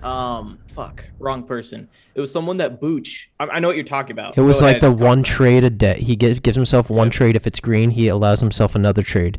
If that trade's green, he'll allow himself one more, and that's it, no matter green or red. If he takes his first trade and it's red, he only allows himself one more trade to try to make that back. Even if that second trade's green, he's done. And I think it's if his first trade's green and his second trade is red, I think that's it for him, or something along those lines. He said he cuts the second trade to half the size. So his first trade, that's if what it's it is. green, he cuts the second trade half the size. So if you're trading with, $1,000, the second trade would be $500. Yep, and that's genius. That makes so much sense. I think he said if he wins that one, then he goes down to 250 and gives himself another trade. I forget who tweeted that. I know. We need to. It wasn't somebody out. I followed. Shit. I don't know who it was. I know. I have the picture of his. Oh man, I don't know. We'll figure it out, and we'll shout you out. But that was a super good. It's just it attests to the idea of less trades during a day can be better. Because I sat in front of my screen for 6 hours today and took 3 trades, and they were probably a combined 25 minutes, like the trades in general. So that's 5.5 hours of sitting, looking, watching, just talking through, does this setup look good? Does this other setup look good? Does this setup look horrible? Like just talking through in my mind, talking through with people. So yeah, don't overtrade. Overtrading is one of the biggest killers of beginner traders. Don't overtrade, and do not think, oh shit, I have to start trading right when the bell hits. I said this today. I do live streams for my group every day after the bell closes, and I'm like, listen, some days that shit's gonna be jumping out of the screen to you right at open. Some days it's going to take until 2:00 for something to formulate. A good example of that is F this week. 2 days in a row, yesterday and the day before, intraday flags started forming around noon, 1:00. There was potential to play it at open, and then you wait, stay patient. Those flags are forming. Okay, those are A+ setups. And both days they panned out very well. So sometimes it's gonna all just depend. Like sometimes it's gonna take a while until something jumps out at the screen at you. That's why I like to wait out the first 30 minutes. It's so choppy. There's no clear direction. I do that every time too, man. Yeah, it's so choppy. The thing I say with that is, if you want to play the open, play small, because the volatility is so high that small position, if you're right, is going to yield you a big return due to the volatility. There's nothing wrong with that, and I think Bullshark touched on that too, about position sizing. So, man, dude, I love how we're like so similar with our style. It makes this podcast so much fucking better, dude. I think the waiting the 30 minutes at the beginning of the day is crucial for new traders. There's so much chop in that first 30 minutes. It's bam boner, bam, knife, bam boner, bam knife. It's a coin flip essentially on a lot of things. Yeah, and I mean, even volume at that point can't really tell you much, because you don't know when the volume is going to get hammered in the other direction at open. At 30 minutes afterwards, you can tell the volume flow much, much better. It's so much easier. Yeah, 100%. I can't preach enough. Just take less trades if the market is not giving you trades. Take more trades if the market is giving you more trades. Relax for the first 30 minutes. Just watch, see how things are playing out. Have a stop loss in place, that kind of stuff. That's just me and you always talk about this. And I'm starting to see a lot of people turn the corner. A lot of people that were mentoring turning the corner. But it takes months and months and months of this practice to finally be at a place where you can even see the corner that you're trying to turn. So it's one of those things where it will pay off in the long term, though. Yeah, it's tough with options too. When you you can be up 30% and down 30% in the same 5-minute candle, so it's tough. Like, you also have to cut something that goes against you right away. Like, there's no holding options, like you said earlier. Oh, somebody was holding it and hoping. You can't. I mean, your account will get destroyed. Hopium's a drug, baby. Yeah, exactly. If you take something, it goes against you, you cut it, and then it bounces back. Oh well. I mean, move on, because that's just gonna happen sometimes. You'll get faked out, but at least you took a small loss. I would much rather take a small loss when the pattern dies than I would take a big loss because it's going to come back. Here's the thing with option trading. You have to have a distinct pattern and a distinct plan to execute that pattern. And then if that pattern does not work, you have to be fucking gone by then. You have to be absolutely out of the room by then. You have to be away from your computer, done for the day. If your pattern does not work, say you're trading a bull flag and your starter comes at the top of a 5-minute candle, and then you're saying, okay, I'm going to average down in this 5-minute candle. It has room, this few percentage down. So then you average down again. And then all of a sudden it breaks that lower trend line of the flag. And then it confirms by finding that as resistance. It bounces back up and then, can't get above the bottom of that bear or bull flag. Get the fuck out. Get out. That's all it needs to be, is get out and then take, if it's a 10% loss, it's a 10%. If it's a 20% loss, that's better than the 40% it's going to be when it breaks downwards from that flag. If the pattern doesn't work out, get out. That's why too, like I preach to my group is like I will send out a options watch list with levels marked. Like those should be marked those shouldn't be marked the night before. After pre-market. Exactly. You don't want to go in and start winging shit and be like, oh, well, what's the level? I didn't mark it. I'm just going to guess. You also have to have that ability to, if something makes a low pre-market, you have to mark that pre-market low, because that can then turn into a trigger. Sometimes the triggers are met pre-market and then there's new triggers. If something breaks above a trigger and pulls back, but that happens in pre-market, that new trigger is the pre-market high. If you don't have a grasp on TA, it's going to be very hard to do well with options. Dude, I have a perfect trade to go over later since we're going to do trade reviews. I have the best trade for what you just said that I'm going to go over later on about Twitter. But dude, for now, I got to show you this shit. Look at this. Oh, what is that? So, okay, this is the crown jewel beer of Iowa. If you're from Iowa or in the Midwest, is that one of those $18 a can beers? No, it's like $11 for 4 of them. But this is the same brand. Remember that one that I had that was like $8 a can? Yeah. This is that same brand. So it's Toppling Goliath. Dude, I love that can. It's called Pseudo Sue after the dinosaur at the Chicago. Her name is Sue or something. So this is the can. It's a pale ale, but this is like everyone in Iowa thinks that this is the best beer of all time. And I'm not gonna lie, man. It's top 5 on mine for sure. It's so good. Is it flavored? So it's a pale ale. It's like an IPA, lighter, but it's a little bit really muted. Yeah, it's like not that's what I have. Not bitter at all. Pale ale. Ooh, how's that? That's a hazy too. Yeah, this is like a mix of battery acid and Clorox, but I still drink it because it's like 8%. But I still drink it because it's like 8%. Dude, it says to pair with it white cheddar, grilled salmon, or strawberry shortcake. I don't know what that means, but I mean, it absolutely tastes horrific. It's like it should be paired with an Xbox. It tastes so bad, but I honestly bought it because of the can. Like, that's why I buy almost everything. Dude, I can't get over that. It tastes like Dude, it really does. It's so horrible. Oh, fuck, but I still dude. drink it. So before this, my favorite pale ale was Sierra Nevada or Sierra Nevada, however yeah. you said it. This one I think is better. So this is definitely it's on my top few beers. And I got 3 of them left, so I'm probably gonna smash them after. Yeah, those are horrible. My lord. Dude, we gotta get you something better than fuck. Honestly, it was like the last thing I had. It'll just get you fucked up quick though. 8%. Oh my you know? god, yeah. Oh, Dude, yeah, you dude, feeling juiced up? Energizer Bunny? I could run my car on that, to be honest with you. Straight moonshine in you. a Oh my can. lord, it's horrible. Have you ever had moonshine, bro? Mm-hmm. Yeah. I had moonshine one time, and like I thought I saw demons when I took a shot. Oh, like I was that's a literally different just level like, up. I had to One shake shot my and body. you're yeah. Yeah, That's like the I took, closest thing to a fucking experiment. yeah, bro. You're talking about ethanol that they fucking run out of those gas stations, man. That has to be like part moonshine. It tastes exactly like straight gas. Yeah, dude, that thing would blow up like that.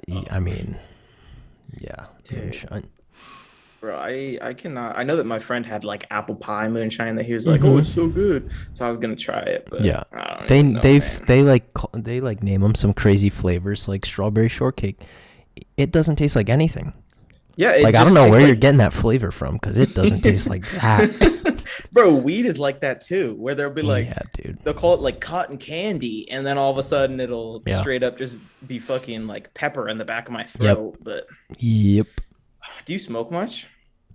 Not anymore. I honestly used to smoke all the time. Yeah. I don't know. Sometimes it would fuck with my anxiety. Like I'm not normally an anxious person, but I don't know. Sometimes it would make me anxious, and I don't know. I just didn't like Yeah. that feeling. I don't smoke anymore because of that exact same reason. I used to smoke every day for like probably like a year, and then Yeah. it made me more anxious. But I'll do edibles here and there. I took a break from all weed for like probably like I have a 2 horrible years. edible story. Oh, have I told you? Wait, you have a horrible? No, I said I do, but you have one. Oh no, I was about to go into my horrible edible. yeah, story. go You ahead, and then first. I no, wanna hear you go first. Oh fuck. Okay, so I'd been smoking for like a year, so I thought like my tolerance was high or whatever, which edible and smoking are completely different things, so it shouldn't even. Yeah. So I was like, whatever, I'm gonna go into this. This was after that like full year of smoking. I was ready to be done kinda. So I was like, I'm gonna try an edible. So me and my girl went and got these homemade cookies from someone that I used to buy weed and edibles. Is it from still when I like was- illegal where you're at? It's like half and half. I don't really know.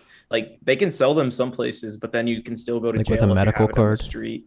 Yeah, it's like weird, but Yeah. I can go buy weed at a place, but then if you get caught with it, they say it's like it has to be a certain level, some bullshit like that. There's like some level stuff, Yeah. but anyway, I was like, so I went and bought it from whoever it was, and my girlfriend ate like half a cookie, and the person said like eat a full cookie. My girlfriend's cookie just tasted like a cookie, and like I was like, man, this is so good. I don't taste the weed at all. And so then I went to eat my cookie, and my cookie tasted like I was straight up just guzzling gas from the gas station. Like it was the worst tasting thing I've ever tasted in my entire life. And I had to like wash out my mouth with Listerine for like 4 washes. Like it was not even like I was straight up like I had to do it, swish it around, spit it out, swish it around, spit it out.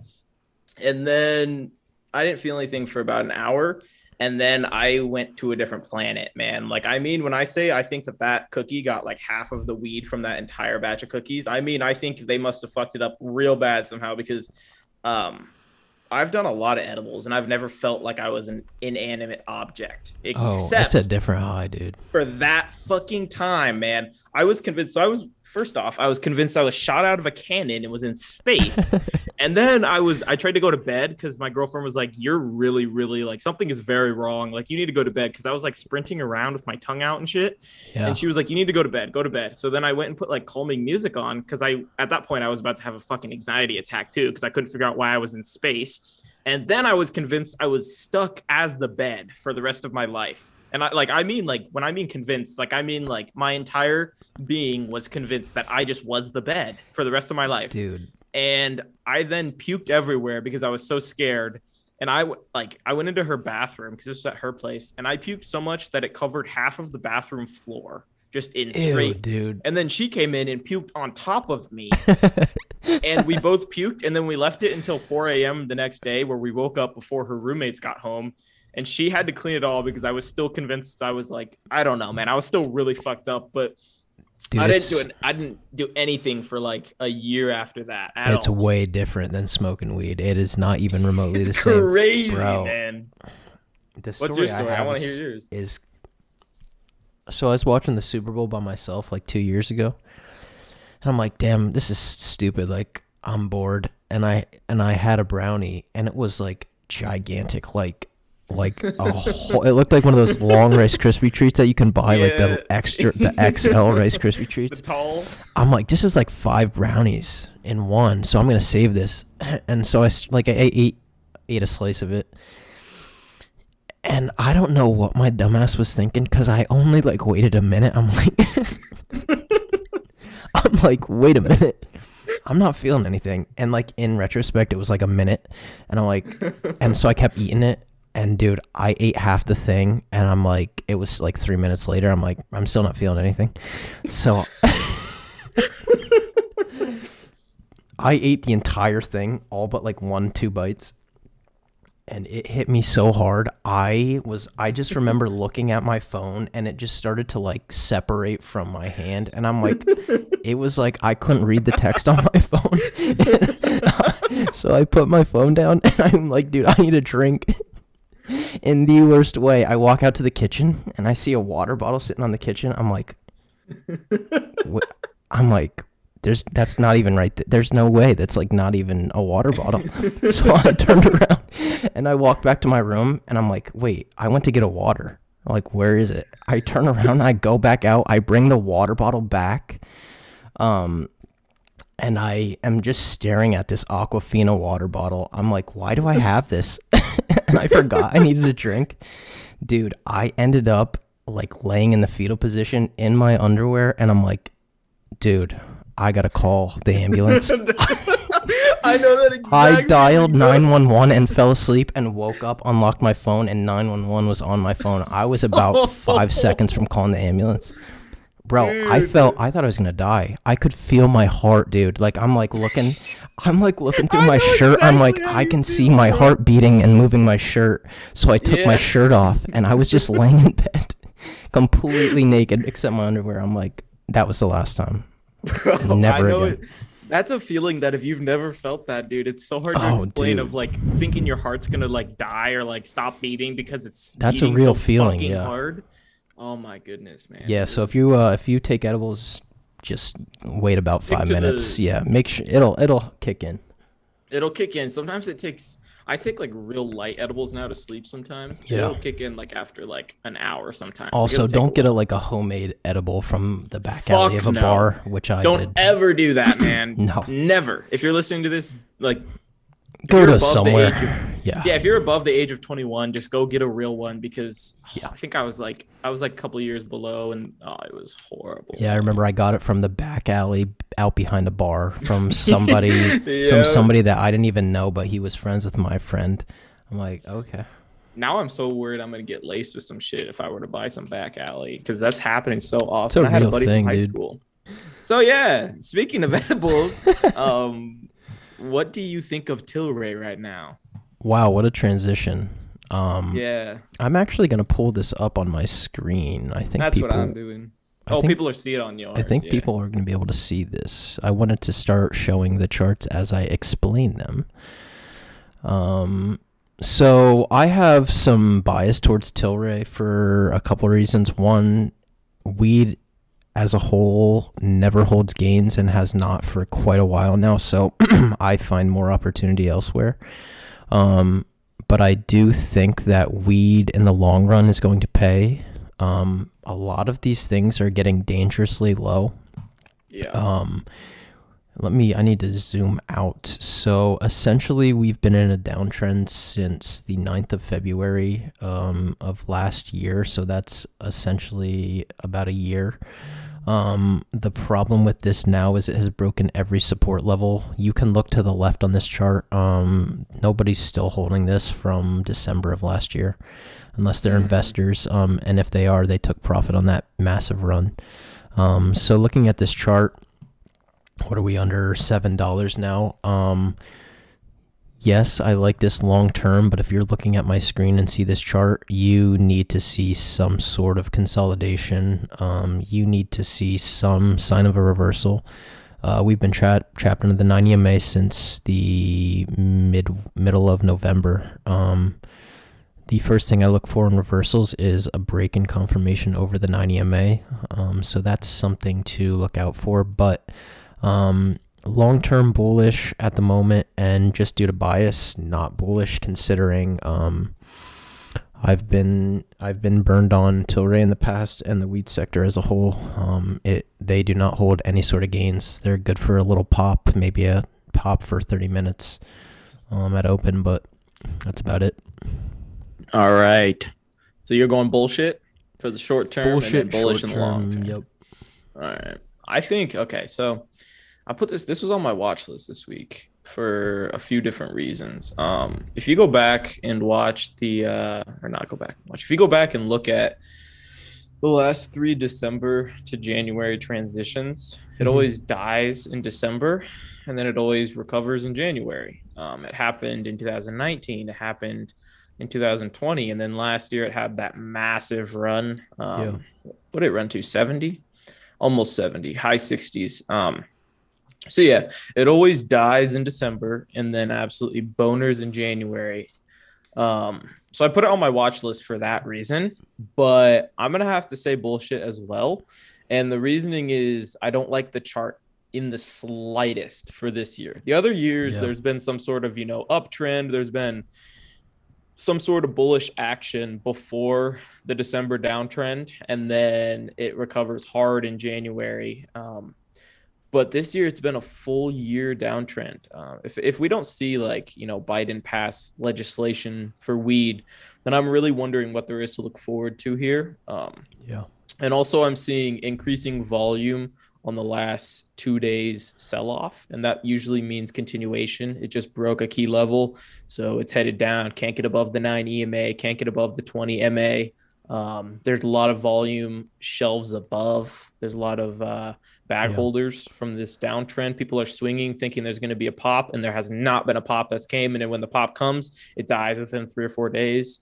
So I'm going bullshit short term as well, but I am going bullish long term. I think I'm exactly in the same boat as you. There's a lot of good long term propositions for this company. I just think short term there's a better opportunity. Also, we are not in a swing market in any sense of the word. So that's something else I'll talk about later, is the quote unquote January effect that FinTwit seems to want to run with. Yeah, I can't stress enough how I want it to be a swing market, but me wanting it can't be enough. I wish it was a swing market. Yeah. It's no bias. If you just because we want it to be a swing market doesn't really mean that. It doesn't really mean anything, to be honest. Yeah, I mean, I do a rain dance every night by my bed trying to make it a swing market.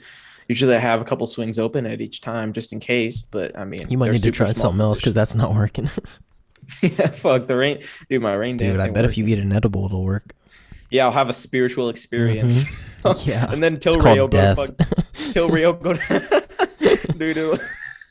Tilray will go to like 200 the next day, but in secret it'll just be because I died and went to fucking heaven or some shit. Dude, I want to know if Tilray, do they have products? Like, what do they have? If I go to Tilray.com, are they even a company that like actually sells things under that name? I'm going to Tilray. Tilray.com. They're a leader in cannabis research. I wonder if they sell like edibles. I will order one. See if I have an out of body experience. Some blue collar DD. Yeah, shit. Let me see here. Hyde Park Company. Ooh, I am 19 years of age. So they do sell. Yes, they do. Oh man. Oh, but this is in Canada. Okay. All right. Well, they're a grower. I'm an idiot. They don't actually make products. Yeah. They make the weeds, and then the people take the weed and then they make it into something. Yeah, but I know we also wanted to talk about Ford versus Tesla for EVs because there's been versus Tesla. Ford has. I remember when Ford was, $8 or $7 a few months back, or maybe it was longer. Maybe it was about a year ago. But now that baby's pushing 25 right now, due to multiple reasons. I mean, they've had good ER, and then also they're transitioning to electric vehicles. But I'm really interested to see what you think about Ford versus Tesla in the electric vehicle kind of field.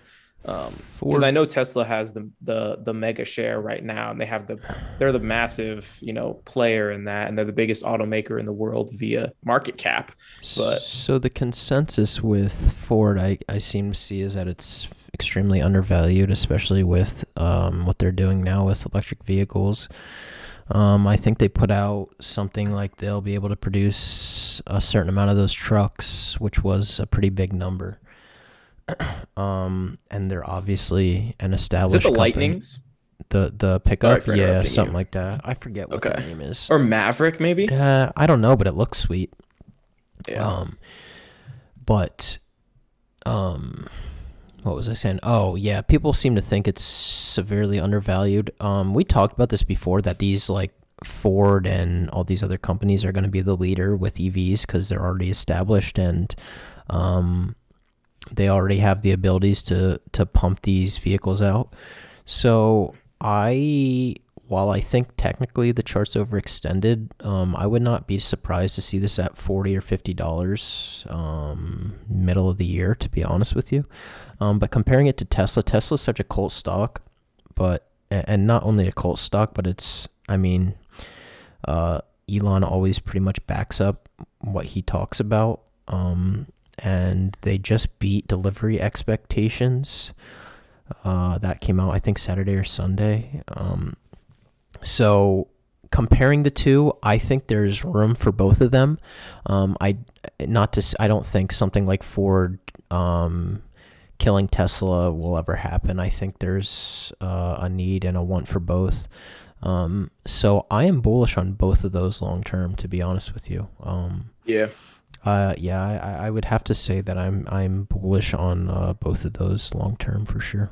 Yeah, man, that was a really great episode. I think people are going to get a lot from Thiz's shorting advice. And then, we talked about some good stuff. We talked about Tilray, we talked about Ford, we talked about Tesla. So, yeah, Thiz is as real as it gets too. Like, you ain't gonna. Yeah. He's not gonna BS you. He knows what he's talking about too. He's badass trader. I've been in his voice in and out, and watching him on Twitter, watching him on the Real Ones Discord. He's legit as hell, and he's got some real skills. Yeah, that was super enjoyable, and he hangs out in Real Ones Discord. I don't know if the Discord's open. If it is, I can link that for everybody if they want to check that out. Yeah, for sure. And then him on Twitter, he's Trader Thiz. So go follow him. I'll link all that in the description.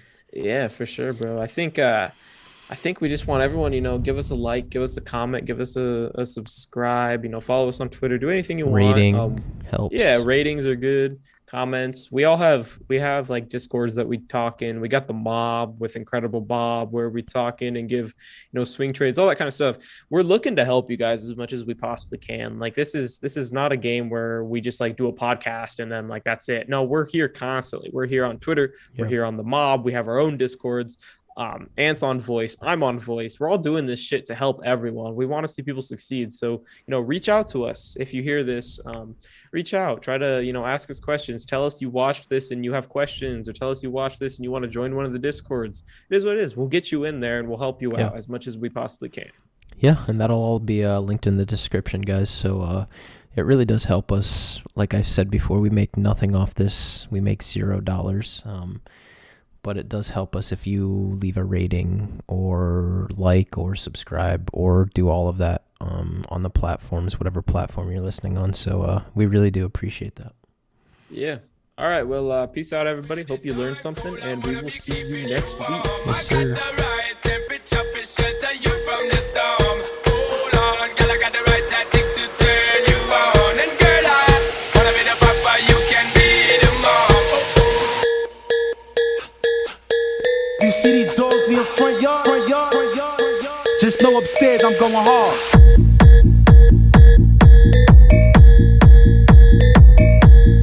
What do you wanna tell Joe Biden?